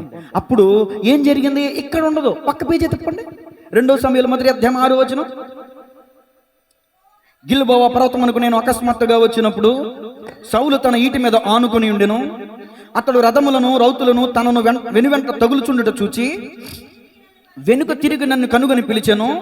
అందుకు చిత్తము నా ఏలినవాడా అని నేనంటిని. నీవెవడవని అతడు నన్ను అడగగా నేను అమాలయకుడినని చెప్పి తిని. అతడు నా ప్రాణం ఇంకా నాలో ఉన్నది కానీ తల త్రిప్పు చేత నేను బహుబాధపడుచున్నాను. నీవు నా దగ్గర నిలవబడి నన్ను చంపమని సెలవీయగా అతడు బ్రతకడని నిశ్చయించుకుని అతని చంపి తిని. చాలు, ఇప్పుడు నా వైపు చూడండి. ఇప్పుడు సౌలును చంపింది ఎవరో చెప్పండి. అమాలేకీయుడు. చెప్పిన వారిని దేవుడు దీవించును గాక. అమాలేకీయుడు. అమాలేకీయుడు ఎవడో చెప్పనా? ఏశావు మనవడు. ఏశావు ఎవడో చెప్పనా? ఒక్క పూట కూటి కొరకు తన జ్యేష్ఠత్వపు హక్కు నమ్మి వేసుకున్న ఏశావు వంటి భ్రష్టుడైనను వ్యభిచారైనను మీలో ఉండునేమో అని జాగ్రత్తగా చూచుకున్నాడు. సౌలు రాజైన తర్వాత దేవుడు ఆజ్ఞాపించాడు, అమాలేకీయుల్ని తుడిచిపెట్టే. ఏం చేయాలి? తుడిచిపెట్టే. తుడిచిపెట్టేశాడా? చెప్పాలి. తుడిచిపెట్టేశాడా? మిగిల్చుకుని వచ్చాడు. అమాలేకీయుల్ని ఉండనిచ్చాడు, బతకనిచ్చాడు. ఇప్పుడు దేవుడు నీతో చెప్తున్న ఆజ్ఞ ఏంటో తెలుసా? ఆనాడు సౌలుతో చెప్పాడు, పూర్తిగా మాట వినలా. ఏ అమాలేకీయులైతే ఉండనిచ్చాడో ఆ అమాలేకీయుల చేతూనే చచ్చిపోయాడు. ఇప్పుడు దేవుడు మనతో ఏం చెప్తున్నాడు తెలుసా? నీ కోపాన్ని నీ హృదయంలోంచి తుడిచేయి. ఆనాడు అమాలేకీని తుడిచే అన్నాడు దేవుడు, తొడవల అమాలేకీని చేతిలో చచ్చిపోయాడు. ఈరోజు నీ హృదయంలో ఉన్నది కోపం, దాన్ని తుడిచేయి. లేకపోతే నీ కోపం వల్ల నువ్వు చచ్చిపోయే పరిస్థితి వస్తుంది. నీ కోపం వలనే అమాలేకీని చేతిలో చచ్చిపోయాడు సౌలు. ఈ అమాలేకీయులు అంటే శరీర కార్యములు కలిగిన వారు. వ్యభిచారం, తిండిపోతులు, ఇవన్నీ శరీర కార్యాలు. కోపము కూడా శరీర కార్యం. గలతీ 5:18 చూసుకోండి. కోపము, ఆగ్రహము ఉంటాయి. కోపం అనేది శరీర కార్యం. నీలో అమాలేకీని తత్వం కోపం ఉందా, ఆ అమాలేకీ చేతులను చనిపోతావు. సౌలు కోపం వలన తన ప్రాణాన్ని కోల్పోయాడు, అర్ధాంతరంగా చచ్చిపోయాడు. యుద్ధంలో అలాంటి చావు చచ్చిపోయాడు. ఓకేనా? 7వ మాట అయిపోయింది. 8వ మాటలోకి రండి, ముగింపులోకి వస్తున్నా. రాజుల మొదటి గ్రంథం 21:4. ఇక్కడ ఎవరెవరి మీద కోపడ్డారంటే అహాబు నాబోతు మీద కోపడ్డాడు. చెప్పండి నా వెనకాల. అహాబు నాబోతు మీద కోపడ్డాడు. సరే, రాసుకున్నారా? అహాబు నాబోతు మీద. ఇంతకుముందు సౌలు దావీదు మీద కోపడ్డాడు, సౌలు అర్ధాంతరంగా చనిపోయాడు.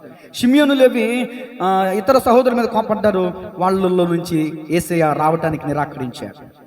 నీ కోపం వల్ల నీకు కలిగే నష్టం ఏంటో చెప్తున్నాను. రాజుల మొదటి గ్రంథం 21:4 ఇంకా తీలేదా? నా పిత్రార్జితమును నీకియ్యనని యెజ్రెయేలీయుడైన నాబోతు తనతో చెప్పిన దాన్ని బట్టి మూతి ముడుచుకొనిన వాడై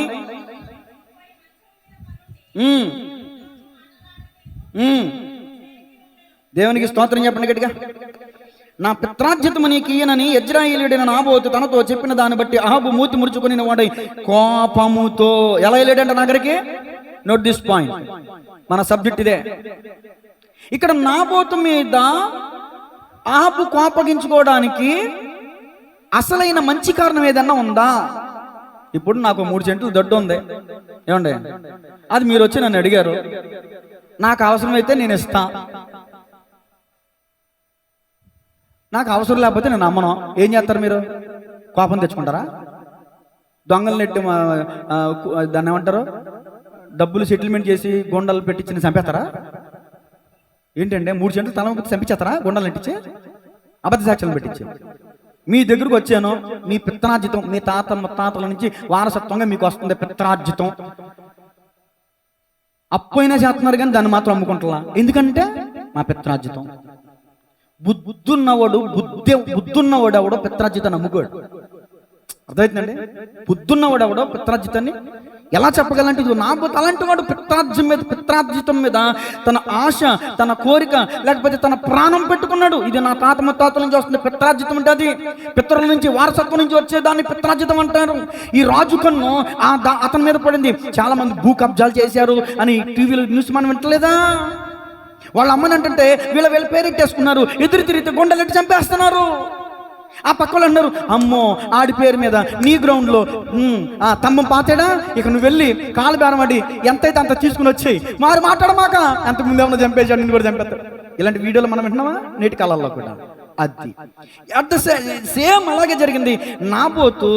నాబోతు మీద ఆహాబు కోపగించుకున్నాడంట. ఇదిగో నీ ద్రాక్ష తోట నాకు కూర తోటకి అన్నాడంట. ద్రాక్ష తోట విలువైంది, ద్రాక్షారసం విలువైంది, కూర తోట కడిగితే ఎలాగిస్తాడు? అసలు దేనికైనా సరే నువ్వేం చేసుకుంటావు అతనికి అనవసరం. నువ్వు రాజు కదా, నీకు ఆస్తిపాస్తులు లేవా, నీకు ఎకరాలు లేవా? నీ పొరుగు అని దేనినైనను ఆశించకూడదని దేవుని ఆజ్ఞ చెప్తుంటే, ఇశ్రాయేలీయుల రాజువైన నీవే దురాశపరుడువై నీ పొరుగు అని దురాశతో ఆశించి అతను ఇవ్వలేదని చెప్పి నువ్వు కోపంతో మంచం ఎక్కితే నీ పెళ్ళం వచ్చి ఇలా అన్నట్టు నన్ను క్షమించాలి, నీ భార్య వచ్చి ఏమండే ఏంటండి ఏమైంది మాట, ఇగో మీకు ఇష్టమైన బిర్యానీ ఏమంటే మూతు ముడుచుకున్నాడు. ఏంటి నువ్వు ఇశ్రాయేలీయులకు రాజు అన్న సంగతి మర్చిపోయావా ఏంటి? నీకేం కావాలో చెప్పు, నేనున్నానుగా. ఎవరు నువ్వు? కొంపలు కూల్చేదానివా, చిచ్చులెట్టేదానివా? యెజెబెల్ ఎలాంటి తెలుసా? భయంకర, నాకు పరిశుద్ధ గ్రంథంలో నాకు ఎవరిదైనా భయంకరమైన క్యారెక్టర్ ఉందంటే నెంబర్ 1 యెజెబెల్. దేవుని స్తోత్రం చెప్పు. రాజుతో డిస్కషన్ జరిగింది. ఏంటి చెప్పండి, నేనున్నాను కదా, మీకు ఎప్పుడైనా మీకు ఏమైనా మీకు నష్టం రానిచ్చానా ఏం చెప్పు. అప్పుడు లేచి కూర్చున్నాను. నేను ఆ దారంటే వెళ్తున్నా, రాజ్యాన్ని పరిపాలిద్దామని ఏదో నా చూపు కన్మేరలో వెళ్తే నాకు అందమైన తోట ఒకటి కనిపించింది. అది ఎవరిదైనా ఆరా తీస్తే నాబోతు అని తెలిసింది. ఎల్లు నాబోతు గారు, నేను మహారాజుని వచ్చాను, చిత్తం అన్నాడు. ఇదిగో నీ ద్రాక్ష ఒకటి నాకు చాలా నచ్చింది, నాకు ఆనుకుని ఉంది కదా, ఇది నాకు ఇచ్చే నన్ను. రాజు నన్ను కూడా చూడకుండా నాకెవరన్నాడు. ఆడోళ్ళు ఏడుతున్నారంటే ఒక అర్థం ఉంటుంది, మగోడు ఏడుతున్నాడు దాని ఏమంటే ఆడింగ్ కూడా అంటారు. అలక అలిగితే భార్య అలగాల, భార్యకి అలక అందం. భర్త అలిగితే ఏమంటారు దాన్ని? సర్లే లేదు దీనికోసం ఏడుతున్నా పొద్దు నుంచే ఇప్పుడు వరకు ఇన్ని దారులు కాచేసావు, నేనున్నాగా అంది. ఎవరక్కడ? ఎదురొచ్చారు. చెప్పండి మేడం గారు, మహారాణి గారు చెప్పండి, 2 అబద్ధ సాక్షులు కావాలి, తీసుకురండి. చక్కగా 2 డబ్బులు కొంటారు, 520 రూపాయలు కాక ఉంటారంట కొట్టు బయట, నాకు తెలియదు. 520 రూపాయలకు వచ్చేసి మేము చూసామండి అంటారంట. అబద్ధ సాక్ష్యాలు వచ్చారు. ఇదిగో సమాజాన్ని పిలవండి, రచ్చబండ పెట్టండి, పిలవండి ప్రజలందరినీ అంది. అందరూ వచ్చేసారు. నాబోతుని కూడా తీసుకొచ్చారు. ఏమిరా మీరు చూసారా ఈ నాబోతు దేవుని దూషించడం అని అన్నది. మేము చూసామండి, ఇతను నోటితో ఇతను కల్లారో చూసామండి, ఇతను దేవుని దూషించడం మేము చూసామండి అన్నారు. వీళ్ళు జీవము కలిగిన దేవుని దూషించకపోయినా దూషించాడని చెప్పి అబద్ధ సాక్ష్యాలను పెట్టించి రాళ్లతో కొట్టి చంపించేసింది. అతని రక్తం వచ్చి కుక్కలు నాకిని అంట. నీతిమంతుడు నాబోతు. అహాబు దుర్మార్గుడు. నేను చెప్పట్ల వాక్యం చెప్తుంది. అహాబు యెహోవా దృష్టికి కీడు చేయ తన్ను తాను అమ్ముకొనిన వంటి అహాబు వంటి వాడు ఎవ్వడూ లేడని వాక్యం చెప్తుంది. అహాబు లాంటి కోపంతో సహోదరుల్ని అన్యాయపు సాక్ష్యాలు చెప్పించి అబద్ధాలాడి కించపరిచి తృణీకరించి గాయాలు పాలు చేసి చంపేటటువంటి వాళ్ళు లేకపోలేదు ఈ రోజున. దేనికోసం? ఆస్తి కోసం. బతికావా ఈ సంవత్సరాలు? ఏమన్నా అందరితో పాటు నువ్వు పోయావుగా. 70 సంవత్సరాలు అధిక బలం ఉంటే 80 సంవత్సరాలు ఎంత ఆస్తి పోగేసుకుంటే ఏమాత్రం వెనకాల వస్తుందో ఆస్తి. ది గ్రేట్ అలెగ్జాండర్ ప్రపంచానికి ఒక నీతి పాఠాన్ని నేర్పించారు. నేను ప్రపంచాన్ని జయించాను, ఇదిగో సమాధి పెట్టెలో నా చేతులు బయటికి పెట్టి నన్ను తీసుకెళ్ళను అన్నాడంట. ఖాళీ చేతులతో వచ్చాను, ఉత్తి చేతులతో వెళ్ళిపోతున్నాను అన్నాడంట. గడిగా చప్పలు కొడుతూ ప్రభు నామమున మహిమపడతా. నువ్వు రాజువైనా, మంత్రివైనా, సైనికుడివైనా, ఎవడవైనా సరే నువ్వు ఎంత సంపాదించినా నీ వెనకాల ఏం పట్టుకెళ్ళావో తెలుసుకో ముందు. నీది కాదు, నీదైతే నీ దాని గురించి నువ్వు ఆలోచించి తప్పలేదు. నీది కాని దానిది నీ సహోదరుని దాని మీద నువ్వు ఆశించి నువ్వు అబద్ధాలాడి నువ్వు అబద్ధ సాక్ష్యాలను పెట్టి నువ్వు చంపించేసావంటే దేవుడేనా ఎర్రోడా, దేవుడేనా పిచ్చోడా? దేవునికంటూ ఒక న్యాయం లేదా, ఒక పద్ధతి లేదా? మీరు తర్వాత చదువుకోండి. ఏ కుక్కలైతే నాబోతు రక్తాన్ని నాకినాయో అవే కుక్కలో అహాబు రక్తాన్ని నాకినాయి. అహాబు రక్తం నాకటం కాదు, అబద్ధ సాక్ష్యాలు పెట్టి చంపించి చూడండి యెజబెల్ని. ఆమె మాంసం తినేసి రిఫరెన్స్ చూపించమంటారా? చూపించనా? రాజుల మొదటి గ్రంథం 21:19. పర్లేదుగా, చల్లగానే ఉంది ఈరోజు వాతావరణం, ముగింపులోకి వచ్చేసాం కదా. రాజుల మొదటి గ్రంథం 21:19 గబగబా చదవాలి మీరు. అమ్మ 21:19 నీవు అతని చూచి ఇలాగూ ప్రకటించుము, యెహోవా సెలవిచ్చినదేమనగా దీని స్వాధీనపరచుకొనవలెనని నీవు నా బోతును చంపితివి కదా. యెహోవా సెలవిచ్చినదేమనగా, ఇదిగో ఇప్పుడు దేవుడు నోరు తెరిచాడు. చూడండి ఏమన్నాడంటే, ఏ స్థలమందు కుక్కలు నా బోతు రక్తమును నాకెను, ఆ స్థలమందే కుక్కలు నీ రక్తమును నిజముగా నాకునని అతనితో చెప్పాను. ఎలియా చెప్పు. ఆక్రమించుకున్నాడు నాబోతు ద్రాక్ష తోటని. ఆక్రమించుకుని ద్రాక్ష తోట దగ్గర అటు ఇటు తిరుగుతున్నాడు, చక్కగా విలాసంగా సంతోషంగా ఆనందంగా గంతులేస్తూ తిరుగుతున్నాడు రాజు. ఆ రాజు దగ్గరికి నువ్వు వెళ్ళి ఇలా ప్రకటించి, నేను చెప్పానని చెప్పు. ఏ కుక్కలైతే నాబోతు రక్తం నాకే, ఆ కుక్కలు నిజముగా నీ రక్తం నాకు. రాజుతో డైరెక్ట్ గా ఫేస్ టు ఫేస్ చెప్పేసాడంటే ఏలియా. అబ్బా, ఏలియా వంటి దైవజనుడి కోసం కొట్టండి గట్టిగా చెప్పట్లా. దేవునికి స్తోత్రం కలిగి అలాంటి రోషం కలిగిన ప్రవక్తలు కావాలి ఈ రోజున, లేవాలి ఈ రోజున. తర్వాత తరపున చూడండి 22:38 మీకు ఎవిడెన్స్ ఇస్తున్నా. ఇప్పుడు వేశ్యలు స్నానము చేయుచుండగా ఒకడు ఆ రథమును షోమ్రోను కొలనులో కడిగినప్పుడు యెహోవా సెలవిచ్చిన మాట చొప్పున కుక్కలు వచ్చి అతని రక్తమును, ఎవరి రక్తం? అతని రక్తం అంటే అహాబు యుద్ధానికి వెళ్ళాడు. ప్రవక్త చెప్పాడు వెళ్తే పోతావని, అయినా చెప్పిన మాట వినకుండా వెళ్ళాడు. ఎవడో గురి చూసి చూడనట్టుగా ఒక సైనికుడు వదిలిన బాణం అతని గుండెల్లో గుంట దూసుకుని వచ్చేసిందంట. ఒరే, నేను చచ్చిపోయేలా ఉన్నాను, తీసుకెళ్ళిపోరా నన్ను సైన్యంలో నుంచి అన్నాడు. ఆడ తీసుకెళ్లి రథాన్ని అక్కడ పెట్టి ఆ రాజుని అంతపురం తీసుకెళ్ళిపోయాడేమో. ఈ రథాన్ని కడగడానికి ఎక్కడ తీసుకెళ్లారంటే కొలం దగ్గరికి తీసుకెళ్లారు, నీళ్ళ దగ్గరికి తీసుకెళ్లారు. ఆ నీళ్ళ దగ్గరికి తీసుకెళ్లి అక్కడ పెట్టినప్పుడు ఈలోపు ఏ నాబోతు రక్తాన్ని ఏ కుక్కలైతే నాకినాయో ఆ సేమ్ అయ్యే కుక్కలు వచ్చి ఇదిగో అహాబు యొక్క రథం మీద ఒలికిన రక్తాన్ని ఆ కుక్కలు నాకినాయి అంట. దేవుడు చెప్పిన మాట జరిగిందా, జరగలేదా? అది మరి జాగ్రత్త. రెండు, చంపించిన యెజబెల్ పరిస్థితి ఏంటి? ఇప్పుడు ఆమె గురించి చదివిస్తా. 2వ రాజులు 9:34. 2వ రాజులు 9:34 నేనే చదివేస్తాను చూడండి. అతడు లోపల ప్రవేశించి, అతడంటే అక్కడ ఉన్నటువంటి ఎవరో యెహూ అతడు ఎవరంటే యెహూ లోపల ప్రవేశించి అన్నపానములు చేసిన తర్వాత ఆ శాపగ్రస్తురాలు రాజకుమార్తె గనక మీరు వెళ్ళి దానిని కనుగొని పాతి పెట్టుడని ఆజ్ఞగా ముందు జరిగిందంటే చెప్తాను. వైపు చూడండి. యెహూ రాజ్యాన్ని జయించుకుంటూ వచ్చేసాడు, రాజ్యాంతపురంలోకి వచ్చాడు. ఇప్పుడు భర్త చచ్చిపోయాడు, కొడుకు చచ్చిపోయాడు. యెజబెల్ ఏం చేయాలి?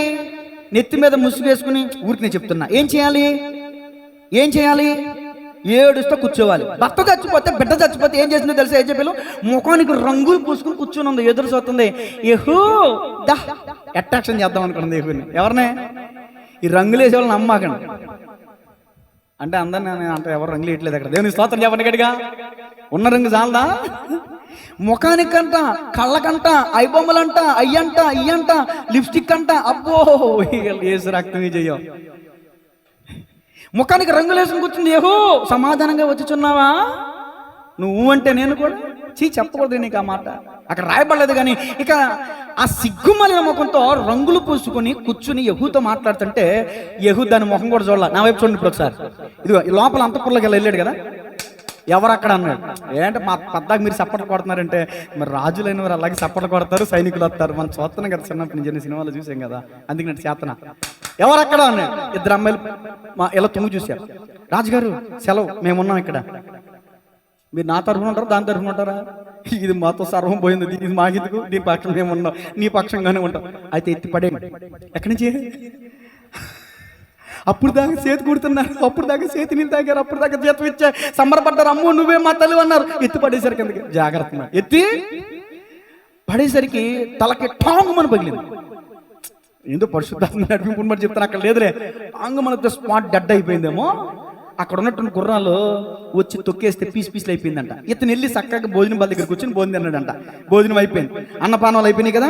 అప్పుడు ఇతను ఏమన్నాడంటే, ఆ శాపగ్రస్తురాలు రాజకుమార్తె గనక మీరు వెళ్ళి దానిని కనుగొని పాతిపెట్టుడని ఆజ్ఞేయగా వారు దానిని పాతి పెడదామని శవం దగ్గరికి వెళ్ళారంట. శవం లేదంట అక్కడ. ఏమైపోయింది చూడండి. అయితే దాని కపాలమును, నేను చెప్పింది కరెక్టే, దాని కపాలమును పాదములను అరచేతులను తప్ప మరి ఏమీ కనబడలేదు. వారు తిరిగి వచ్చి అతనితో ఆ సంగతి తెలియజెప్పగా అతడు ఇట్లా, నేను ఇది యెజెబెల్ అని ఎవరునూ గుర్తుపట్టలేకుండా యెజ్రెయేలు భూభాగమందు కుక్కలు యెజెబెలు మాంసము తినును. యెజెబెల్ యొక్క కళేబరం యొక్క యెజ్రెయేలు భూభాగమందున్న పెంటవలే ఉండునని తన సేవకుడును తిష్బీయుడనకు ఏలియా ద్వారా యెహోవా సెలవిచ్చిన మాట చొప్పున ఇది జరిగెను. అహాబు రక్తాన్ని మాత్రమే నాకిని కుక్కలో ఏకంగా యెజెబెల్ ఏం చేసినాయి, ఒక్కొక్క చెయ్యట్టుకెళ్ళిందంట, ఒక్కొక్క ఇంకో చెయ్యట్టుకెళ్ళిందంట. అరిచేతులు అక్కడ పడిపోయినాయి అంట. మోక చేతి కానీ భుజాలు కండ ఒక తొడ ఒక్కొక్కటికి వెళ్ళిందా, ఒక తొడ ఒక్కొక్కటికి వెళ్ళిందా, పొట్ట భాగం ఒక్కొక్కటికి వెళ్ళిందంట, కిడ్నీ ఒక్కొక్కటికి వెళ్ళిందండి. మీకు అర్థం అవడం కోసం చెప్తున్నా. అక్కడ కపాలము అరచేతులు పాదాలు తప్ప ఏమి లేవంటే ఇక మిగిలిన భాగాలన్నీ ఏమి లేవు. అక్కడ ఉన్నాయా? కుక్కలు నోట కరుచుకుని లెగ్ పీస్ దొరికింది రాని కుక్కలు కొట్టుకుని యెజెబెల్ మాంసం తింటున్నాయంట. ఎందుకో తెలుసా? అహాబు కోపం, తన భార్య పాపం చేసింది. ఆ పాపం వల్ల యెజెబెల్ చచ్చిపోయింది, అహాబు చచ్చిపోయాడు. దేవుని స్తోత్రం చెప్పండి గట్టిగా. తన కోపమే తనకు చేతుడు, తన శాంతమే తనకు రక్ష. ముగించమంటారా చెప్పమంటారా? ఇంకో 2 మాటలు ఉన్నాయి. మళ్ళీ వచ్చే వారాన్ని కూడా నువ్వు మమ్మల్ని తీసుకొట్టకలే. ఈ 2 మాటలు చెప్పి ముగించే అంటారా? చదవండి. 9వ మాట. ఉజ్జియా యాజకుల మీద కోపడ్డాడు. పాస్టర్ అంటే లోకు ఈ రోజు చాలా మంది ఇప్పుడు దెమ్మ తిరిగిపోద్ది పాస్టర్ల మీద కోప్పడే వాళ్ళకి. మీ గురించి కాదులే అమ్మ. దినవృత్తాంతంలో 2వ గ్రంథం 26:19 చదవండి అమ్మా. పాస్టర్ల మీద కోప్పడే వాళ్ళు ఎవరున్నారు ఇక్కడ? ఉంటే కాసేపు చెవులు మూసుకోండి. దినవృత్తాంతంలో 2వ గ్రంథం 26:19 ఉజ్జియా ధూపం వేటకు ధూపార్తిని చేత పట్టుకుని రౌద్రుడై యాజకుల మీద కోపం చూపెను.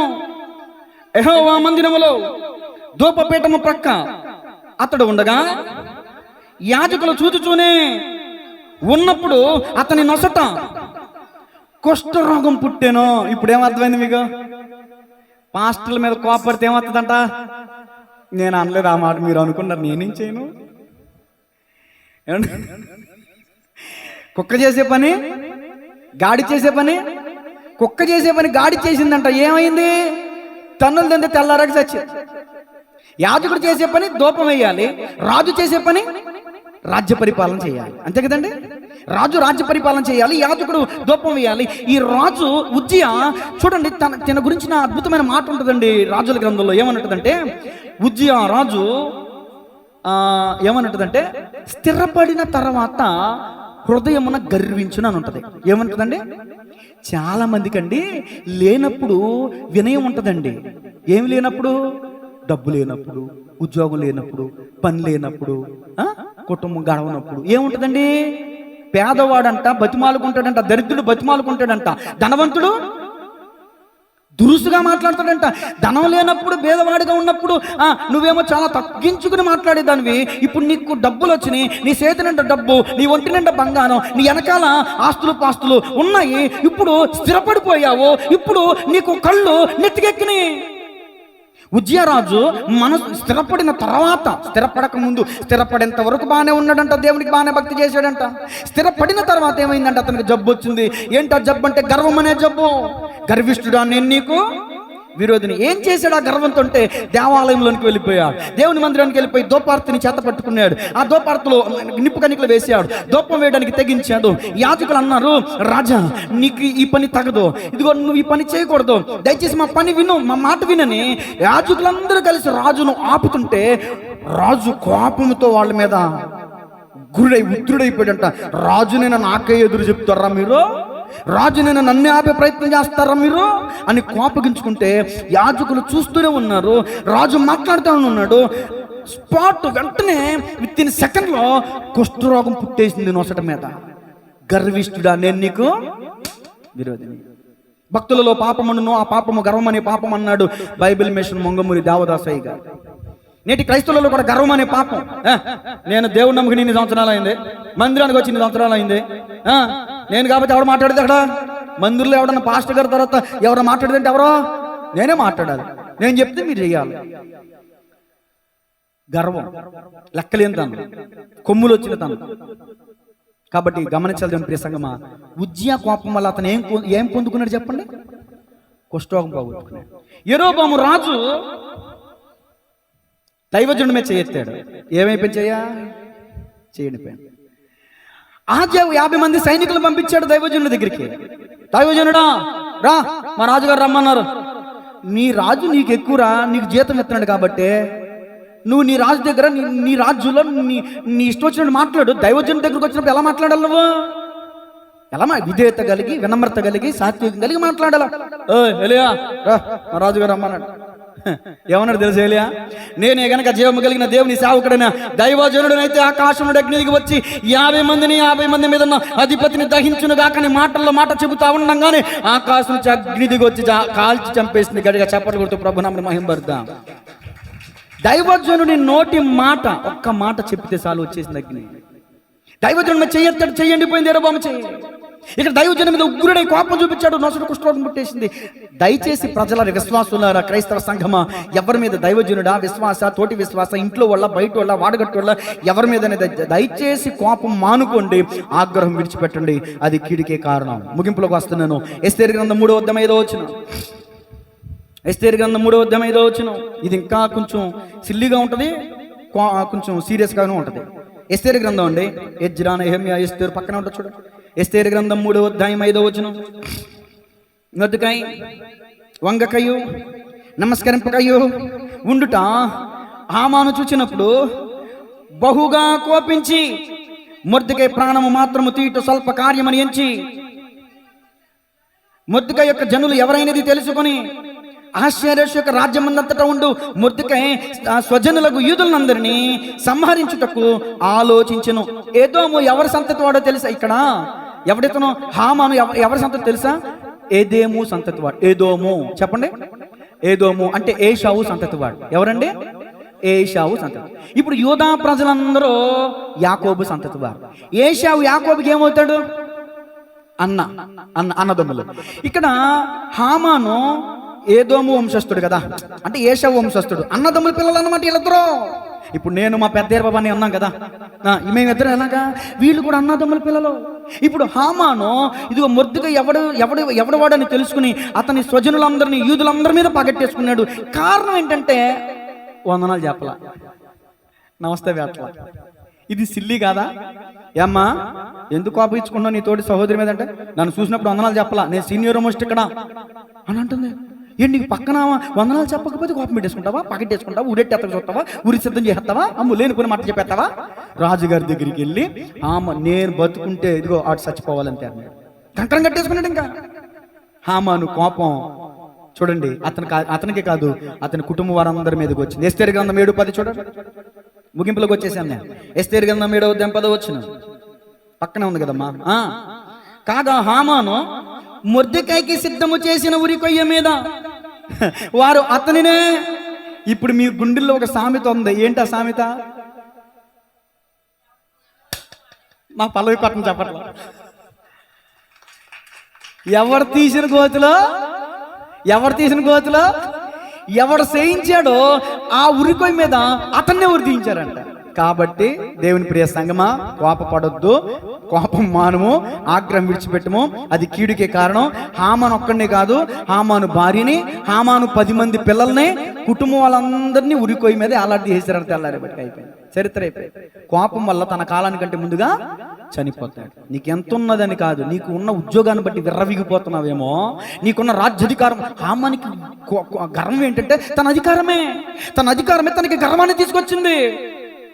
ఈ రోజున మనలో కూడా చాలా మంది అధికారాన్ని బట్టో, చేస్తున్న పనిని బట్టో, సంపాదిస్తున్న డబ్బును బట్టో గర్వం వస్తుంది, కన్నులు ఎత్తుకుని వస్తాయి. సహోదరులను కూడా చూడడం, కోపపడతాం, వాళ్ళ మీద పురుగును చూసినట్టు చూస్తాం, నలిపేస్తాం, అంతే పురుగును నలిపినట్టు. జాగ్రత్త దేవుని ప్రియ సంఘమా, మనం ఆమన్లాగుంటే మన కుటుంబం మీదకి దేవుని శాపం వస్తుంది.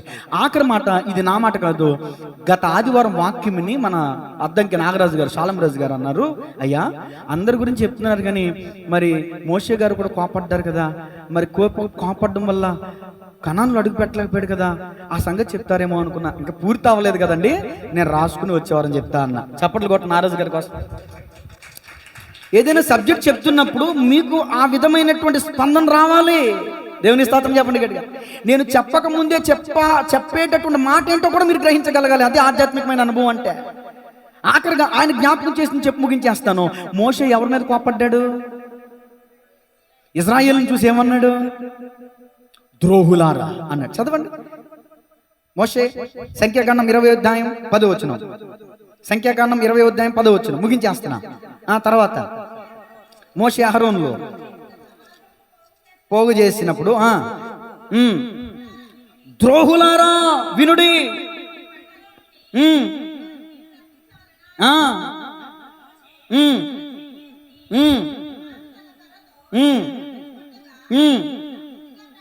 ప్రవహించను. దేవుడు ఏం చెప్తున్నాడు చూడండి. మీరు ఇశ్రాయేలీయుల కన్నుల ఎదుట నా పరిశుద్ధతను సన్మానించినట్లు నన్ను నమ్ముకొనకపోతిరి గనుక ఈ సమాజమును నేను వారికిచ్చిన దేశములోనికి మీరు మీ ఇద్దరు అన్నదమ్ములరా ఏనండి, మీ ఇద్దరు తోడుకొని పోరని చెప్పాను. చాలు. ఎంత కష్టపడ్డాడు తెలుసా మోషే? 40 సంవత్సరాలు నడిపించాడు అరణ్యంలో. 41 కాదు 2 కాదు, 40 సంవత్సరాలు తిండి లేకపోయినా, కట్టుకున్న బట్ట ఉన్నా లేకపోయినా, తాగడానికి నీళ్లున్నా లేకపోయినా, ఇజ్రాయేలీయులు ఇన్ని విధాలుగా సనుక్కున్నా ఎంతో ఓచుకుని ఇదిగో ఇక కనుసూపు మేర పాలు తేనెలు ప్రవహించే దేశం కనిపిస్తుందంట. అక్కడుండి ఇదిగో ఇప్పుడు ఏడుస్తున్నాడంట. అయ్యో దేవుడా, నేను అక్కడ అడుగు పెడతానయ్యా. నోరు మూసే అన్నాడు దేవుడు. ఎందుకని తెలుసా? నా ప్రజలు నువ్వేమన్నా ద్రోహులారా. ఇప్పుడు మీరందరూ ఎవరి ప్రజలు? ఇప్పుడు నేను మిమ్మల్ని ఏమనకూడదు. నేను అందుకనే మీరు లేటుగా వచ్చినా ఏసు రక్తమే చేయం నవ్వుతా చెప్పి ఊరుకుంటున్నా. అర్థమవుతుందా? మిమ్మల్ని ద్రోహులారా అన్నాను అనుకో, దేవుడు నాకు ఎటర్నల్ లైఫ్ ఆపేస్తాడమ్మా. అందుకని ఏసు రక్తమే చేయం. దేవుని స్తోత్రం చెప్పండి. ఏట మాసమే బలం అన్నాడు అంటాడు. ఇక్కడ గమనించండి.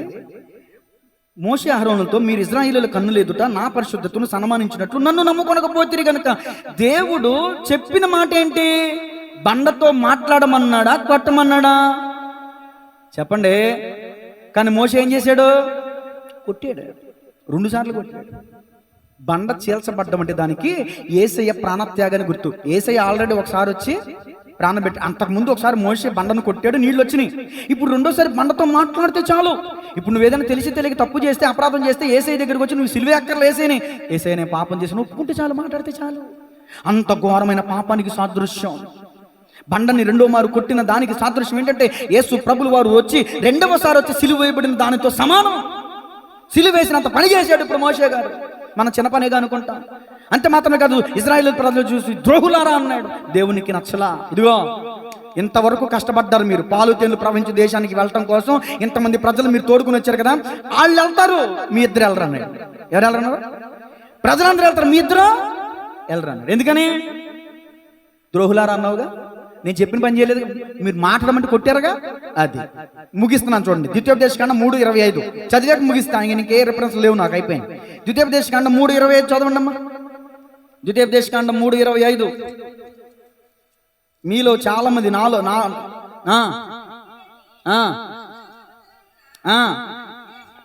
మంచి దేశమును ఆ లెబానోను చూచినట్లు దయచేయమని నేను యెహోవాను బతిమాలుకొని. ఇప్పుడు చెప్పండి, ఏం దేనికోసం బతిమాలుతాను ఇక్కడ అంటే? ఇదిగో అమ్మా, ఇదిగో ఆ లెబానోను చూస్తానయ్యా, అయ్యా ఆ కానాను చూస్తా, ఆ మంచి దేశం చూస్తా. ఇదిగో ఆ పళ్ళు నేను యెహోషువ కాలేబుని 12 మంది పంపించాను. 12 మందిని పంపించినప్పుడు ఆ 12 మంది 10 మంది నెగిటివ్ తీసుకొచ్చారు. 2 మాత్రం అక్కడున్న పళ్ళు ద్రాక్ష గెల, ఒక్క గెల. ఇప్పుడు ద్రాక్ష గెల మనకి ఎంత ఉంటుంది? అక్కడ ఎంత ఉంటుంది తెలుసా? అట్టి పుల్లి గెల ఎంత ఉంటుంది, ఒక్క ద్రాక్ష గెల. అయ్యా ఆ ఫలభరితమైన దేశంలో నేను అడుగెడతానయ్యా, నేను చూస్తానయ్యా, అవకాశం అయ్యా అని బతిమాలుతున్నాడు అంట. దేవుడు ఏమన్నాడు చూడండి. యెహోవా మిమ్మును బట్టి నా మీద కోపపడి నా మనవి వినకపోయాను. దేవుడు ఏమన్నాడంటే, మరియు యెహోవా నాతో ఇట్లా నేను ఓ పక్క ప్రార్థన చేస్తుంటే మోషే దేవుడు ఏమంటున్నాడు? చాలు ఆపో, ఇకను ఈ సంగతి కూర్చి నాతో మాట్లాడొద్దు, ఇంకొకసారి నువ్వు నన్ను అడగొద్దంటే చాలా మా అయిపోయింది. నాకు బాధ వస్తుంది. మీ అందరినీ పరలోకానికి పంపించి నేను నరకానికి వెళ్ళిపోతే సంతోషం అండి. మిమ్మల్ని రుద్ది రుద్ది రుద్ది రుద్ది రుద్ది రుద్ది ప్రసంగాలు చేసి చేసి చేసి సారీపుల్లోకి మార్చి మిమ్మల్ని పరలోక రాజ్యంలో పంపించి బాయ్ నేను నరకానికి వెళ్తానంటే ఏమన్నా బాగుంటుందా? అంటే మోషే నరకానికి వెళ్ళాడని నేను అనట్లేదు, కానీ పూర్తి మీకు అర్థమయ్యేలా చెప్తున్నా. మోషే భౌతికంగా తన శరీరంతో అడుగు పెట్టలేదేమో, కానీ దేవుని మహాకృప, దీర్ఘశాంతం, దయాలత్వం, ఆశానిగ్రహం, దేవుడు యేసుక్రీస్తు ప్రభువు వచ్చిన తర్వాత మనందరి పాపశాపన మెత్తం దేవుడు ఏం చేశాడు? కలవరి కొండపై. ఇప్పుడు మోషే పాపం కూడా ఏమైపోయింది చెప్పండి? మోషే పాపం కూడా ఏమైపోయింది? కడగబడింది. అందుకనే యేసుక్రీస్తు ప్రభులు వారు రూపాంతర కొండ అనుభవంలో ఉన్నప్పుడు, రూపాంతర కొండ ఎక్కారు కదా, ఆ కొండ ఎక్కినప్పుడు రూపాంతరం పొందాడు కదా, దానికి రూపాంతర కొండ అని పేరు వచ్చింది. ఆ కొండ మీద ఎవరెవరు అడుగెట్టారు? ఏలియా, మోషే. అది ఎక్కడో లేదు, పాలుతేన్లు ప్రవహించు దేశంలోనే ఉంది. ఇప్పుడు మోషే ఇజ్రాయేలుల ప్రజలతో పాటు అడుగు పెట్టలేదేమో, కానీ యేసయ్యతో పాటు అడుగెట్టాడు. గట్టిగా చప్పలు కొడుతూ ప్రభు నామమున మహిమపడదాం. ఈరోజు నీవు నేను కూడా నీ అంతటా నీవు నా అంతటా నేను పరలోకానికి వెళ్ళాం. యేసయ్య ఉంటేనే మనకి పరలోకంలో స్థానం. ఇప్పుడు భౌతికంగా ఇజ్రాయేలులతో పాటు మోషే అడుగు పెట్టలేదు, కానీ యేసయ్యతో పాటు అడుగు పెట్టాడు. తాబోరు కొండ మీద పాలుతేన్లు ప్రపంచ దేశంలో మోషే అడుగు పెట్టాడు. తన ప్రార్థన అప్పుడు వినలేదేమో, కానీ యేసుక్రీస్తు ద్వారా మోషే మనవి అంగీకరించబడింది. అందుకని మనం ప్రార్థన చేసినప్పుడు యేసు నామములో ప్రార్థన చేయాలి. యేసయ్య నామంలో మన పాపాలు శాపాలు తొలగించబడతాయి. మనందరం పరలోకానికి అనర్హులము, కానీ యేసయ్య ద్వారా మనకి పరలోకం దక్కింది. ఇప్పుడు మన సబ్జెక్ట్ ఏంటి చెప్పండి? నా సహోదరులు నా మీద కోపి. దీంట్లో ఇంత లోతుంది. పూర్వం నుంచి, సంఘకాలం నుంచి నేటి వరకు చెప్పుకుంటా వచ్చా. ఎవరెవరు ఎవరి మీద కోపడ్డారు. కోపడ్డం వల్ల ఆ పిల్ల ఏడ్చిందంటే ముగించేమని అర్థం. ముగించేస్తున్నా. ఎవరెవరు కోపడ్డారు, కోపడ్డం వల్ల ఏమేమి నష్టాలు పొందుకున్నారు. తలలు వంచని ప్రార్థన చేసుకుందాం. నేను 2 నిమిషాలు టైం ఇస్తున్నాను మీకు. సమయం 12:30కే ముగిస్తాను. మీరు ఆలస్యంగా వచ్చిన నేను మాత్రం క్రమంగానే ముగిస్తా. ఇంకా పావు గంట ఉంది. తలలో వంచని ప్రార్థన చేయండి. నా సహోదరులు నా మీద కోపగించి, అమ్మా నీ సహోదరుడు నీ మీద కోపగించుకుంటున్నాడు కదా, ఎందుకని? కారణం ఏంటి? కారణం ఉంది. అది మంచి కోపం అయితే పర్లా, మంచి కోపం కాదు. అసూయతో కూడిన కోపం, స్వార్థంతో కూడిన కోపం, తప్పది. అహాబ్ ఏమైపోయాడు? అర్ధాంతరంగా చచ్చిపోయాడు. కుక్కలు వచ్చి రక్తాన్ని. కాబట్టి దేవుని ప్రియ సంఘమా, మీ తోటి సహోదరులు కలగన్నారని, మీ తోటి సహోదరుని అర్పణ దేవుడు అంగీకరించాడని, పాస్టర్ గారు వాళ్ళు బాగా పట్టించుకుంటున్నాడని, పాస్టర్ గారు వాళ్ళతో బాగా మాట్లాడుతున్నాడు, వాళ్ళ ఇంటికి వెళ్తున్నాడు, మా ఇంటికి రావట్లేదని, తప్పు తప్పు తప్పు తప్పు తప్పు. పిలిస్తే ఎవరింటికైనా వస్తాడు సేవకుడు. వాళ్ళు పిలిచారు, వాళ్ళ ఇంటికి వెళ్తున్నాం. మీరు పిలిస్తే మీ ఇంటికి రావా? దేవుడు అంటే హేబేలు అర్పణ అంగీకరించాడంట, కయ్యను అర్పణ అంగీకరించలేదంట, కోపడ్డాడంట హేబేలు మీద. దేవుడు ఏమైనా పక్షపాత? నువ్వు హృదయపూర్వకంగా ఇవ్వు, నిన్ను అంగీకరిస్తాడు. నువ్వేమో హృదయపూర్వకంగా ఇవ్వవు, పిసినరితనంగా ఇస్తావు, ఏమైనా వద్దంటా ఇస్తావు, ఇచ్చినా ఫలితం లేదు. మరి హేబేల్ని అంగీకరించినట్టు నిన్ను అంగీకరించాలంటే ఎలా అంగీకరిస్తాడు దేవుడు? ప్రార్థన చేయండి అమ్మా. కయ్యన్ లాగా ఉన్నారా? యోసేపు అన్నల్లాగా ఉన్నారా? యూదుల్లాగా ఉన్నారా? యేసయ్య మీద కోపడిన యూదుల్లాగా ఉన్నారా? కపట సహోదరులాగా ఉన్నారా? సంఘంలో ఒక సహోదరులు ఒకరికొకరు ప్రేమించుకోమని వాక్యం చెప్తుంటే ద్వేషించుకుంటున్నారా? దూషించుకుంటున్నారా? గాయపరుచుకుంటున్నారా? మొక్కలు తిప్పుకుంటున్నారా? అలుగుతున్నారా? కపట సహోదరులు అంటారు దాన్నే. మార్టిన్ లూథర్ మీద మతాధికారులు ద్వేషించారంట, కోపగించుకున్నారంట. షిమియోను లేవి తోటి సహోదరుల్ని అర్ధాంతరంగా చంపేశారంట కోపంతో. ఇలా ఎన్నో ఎంతో మంది. సౌలు దావీదు మీద కోపడ్డాడు, చచ్చిపోయాడు. అహాబు నాబోతు మీద కోపడ్డాడు, అర్ధాంతరంగా యుద్ధంలో చచ్చిపోయాడు. ఏ మరణం కాదు అది, శాపం వల్ల వచ్చిన మరణం అది. దేవుడు చెప్పాడు. ఈరోజు నీ కోపం వల్ల ఏదైనా ఆక్రమించుకునే ప్రయత్నం చేస్తున్నావా? అన్యాయంగా ఆక్రమించుకుంటున్నావా? దేవుడు లెక్కడుగుతాడు, జాగ్రత్త. తోస్తాడు, తూనికి తోస్తాడు, జాగ్రత్త. తూనికలో సరిగ్గా లేకపోతే, తేలిపోతే తీసి అవతలాడేస్తాడు. స్తోత్రం స్తోత్రం స్తోత్రం. ఈ రోజు నుంచి వెర్రి కోపం, బహు కోపం, మిగుల కోపం. నేను కోపడినయ్యా నా భర్త మీద, నా భార్య మీద నేను కోపడినయ్యా, నా పిల్లల మీద నేను కోపడినయ్యా, నా ఇంటి వారి మీద. ఎందుకో సౌలు కన్న కొడుకు మీద కోపడ్డాడండి, బూతులు తిట్టాడండి. స్తోత్రం స్తోత్రం స్తోత్రం. మీ కోపం వల్ల మీ కుటుంబానికి నష్టమే కలుగుద్ది. మీ కోపం వల్ల నష్టమే కలుగుద్ది. దయచేసి సమాధానపడండి. కోపాన్ని ఇగో తీసేసుకోండి. ఒక్క అడుగు వెనక్కేసి నువ్వు ఇగో తగ్గించుకుని చేయగలిపావంటే బంధం నిలబడుద్ది. లేదు కోపంతో ముందడిగా వేసావంటే బంధం తెగిపోద్ది. నీకు ఇష్టం ఏం కావాలో చెప్పడం నా బాధ్యత. కయీనులా ఉంటావా, హేబెల్లా ఉంటావా, దావీదులా ఉంటావా, సౌలులా ఉంటావా, నాబోతులాగా ఉంటావా, అహాబులాగా ఉంటావా, నీ ఇష్టం. ఇగ్గతో కోపం ద్వేషంగా మార్చుకుని నీ బంధుత్వం పాడు చేసుకునే పని చేసుకోమాక దయచేసి ప్లీజ్. పోతే నలుగురు రావాలి మోయడానికి. అది ఆ నలుగురిని సంపాదించుకో. 4 రూపాయలు కాదు, ఈరోజు ఉంటే రేపు పోతాయి. ఈరోజు నా జేబులో ఉంటే రేపు ఎవరి జేబులో ఉంటే తెలియదు. నలుగురు మొయ్యాలి మన దగ్గరికి వచ్చి. సానుభూతితో కాదు, ప్రేమతో మొయ్యాలి. తప్పదని కాదు, ప్రేమతో మొయ్యాలి. మోసేవాళ్ళు ఎవరైనా ఉంటారు, డబ్బులు ఇస్తే వచ్చి మోసేవాళ్ళు కూడా ఉంటారు. ఎందుకు అలా మోసేవాళ్ళు? ఎందుకు డబ్బులు ఇస్తే వచ్చి ఏడ్చేవాళ్ళు ఉంటారంట. ఈరోజు ఏడితే మేకప్లు పోతానని చెప్పి ఇంట్లో వాళ్ళు చచ్చిపోతే ఏడ్చేవో గుంపుని పెట్టి తెచ్చుకుని డబ్బులు ఇచ్చి ఏడిపించుకుంటున్నారంట. దౌర్భాగ్యం. మోసేవాడు కూడా కూలిస్తే ఆడు కూడా వచ్చి మాట్లాడు. ఎందుకు? చచ్చిపోయిన కుక్కని ఎవడ పడితే ఆడు మోసుకుని పోతాడు. దాన్ని అలా అంటారు, నేను చెప్పకూడదు. మనం పోతే ప్రేమతో వచ్చి మొయ్యాలి. దైవజనుడిగా నేను చాలామంది అంటారు పట్టుకోకూడదు, కానీ నేను ప్రేమతో మోసిన పరిస్థితులు ఉన్నాయి. అది మనసు అనిపించాలి. వెళ్ళు ప్రేమతో పట్టుకో, మొయ్. అది నలుగురిని సంపాదించుకో దయచేసి. 4 రూపాయలు కాదు, 4 డబ్బు ఎవరైనా సంపాదిస్తాడు. గోజీ పెట్టినోడు కూడా డబ్బు సంపాదిస్తాడు. ఈ రోజున డబ్బు సంపాదించడం ముఖ్యం కాదు, నలుగురిని సంపాదించుడు. చీ అనిపించుకోవడానికి క్షణం చాలు, మంచి అనిపించుకోవడానికి చాలా కష్టపడాలి. ఒక వ్యక్తిని కోల్పోవడానికి చాలా ఈజీ, కానీ ఒక వ్యక్తిని సంపాదించడం ఓ తల్లి బిడ్డకి జన్మనిచ్చిన ప్రసవ వేదనతో సమానం. ఒక ఆత్మ రక్షించబడ్డానికి కూడా అంతే శ్రమ. కానీ కోపగించుకుంటే మందిరానికి రావటం మానేస్తున్నారు ఈ రోజున. అందుకనే సంఘంలో ఒక మీద ఒక కోపపడొద్దు, దేవుని సంఘాన్ని పాడు చేయొద్దు అనేది. వినమ్రత కలిగి ఉండాలి దేవుని మందిరంలో సహోదరులుగా. మనం ప్రార్థన. పరిశుద్ధుడా, ప్రేమ గల తండ్రి, ఈరోజు విస్తారమైన వాక్యము చేత మందరితో మీరు మాట్లాడారు. నిజమే, నా సహోదరులు నా మీద కోపగించి అనే మాటను మేము ధ్యానిస్తున్నాం. షులమితి అనగా ఎవరు, సహోదరులు అనగా ఎవరు, ఎవరి మీద కోపడ్డారు, కోపపడిన వాళ్ళు కలిగిన నష్టాలేంటి, అనేకమైన విషయాలు ఈరోజు మీరు మాతో మాట్లాడారు.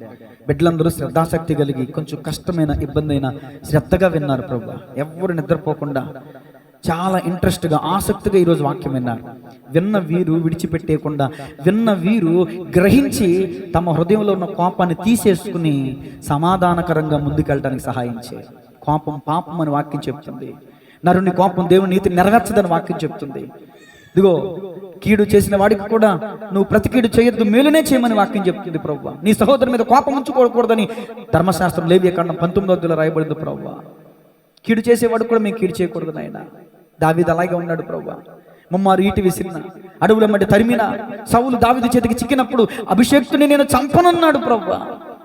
తరుముతున్న శత్రువు చేతికి చిక్కితే దావీదు విడిచిపెట్టేశాడు ప్రభు. అట్టి కృప మాకు దయచే ప్రభు. అట్టి మనసు దావీదు మనసు ప్రభు నీది అయ్యా. నీ మనసును కలిగి ఉన్నవాడు ప్రభు దావీదు. అందుకనే నా ఇష్టానుసారుడు అన్నావు నువ్వు దావీదుని. నీ మనసు కలిగిన వాడు గనక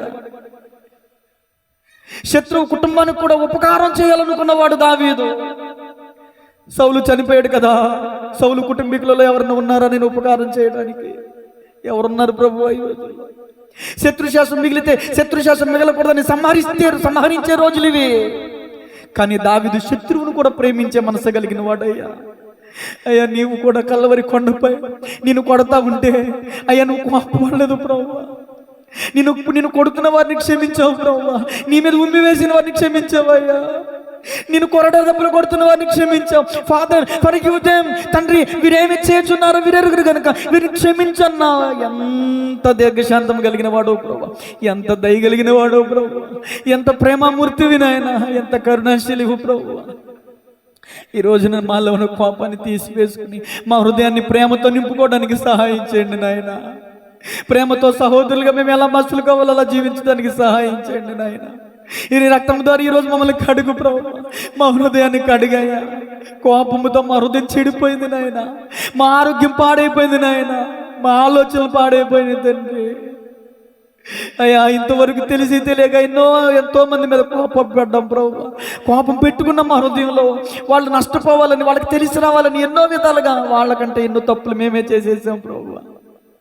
వాళ్ళు మా పట్ల ఒక తప్పు చేస్తే మేము 10 తప్పులు చేసామయ్యా. ఈరోజు నీ వాక్యం ద్వారా మాకు బుద్ధి వచ్చింది నాయన. ప్రభు, నీ బిడ్డలు ఎవరైతే ఒప్పుకోలు ప్రార్థన కలిగి ఉన్నారో ప్రతి ఒక్కరికి తండ్రి మంచి మనసు దయచేయండి నాయన. క్రీస్తు యేసుని కలిగి మంచి మనసు మాకు దయచేయండి. ఎదుటి వారిని యోగ్యులుగా ఇచ్చే మనసు మాకు దయచేయమని. ఇక మీదట ఈ పొరుగు వారిని మేము కోపించక ప్రభు, పొరుగు వారిని ప్రేమించే మనసు మాకు దయచేయమని యేసయ్య నామములో ప్రార్థించి అడిగి వేడుకొనుచున్నాము తండ్రి. ఆమేన్.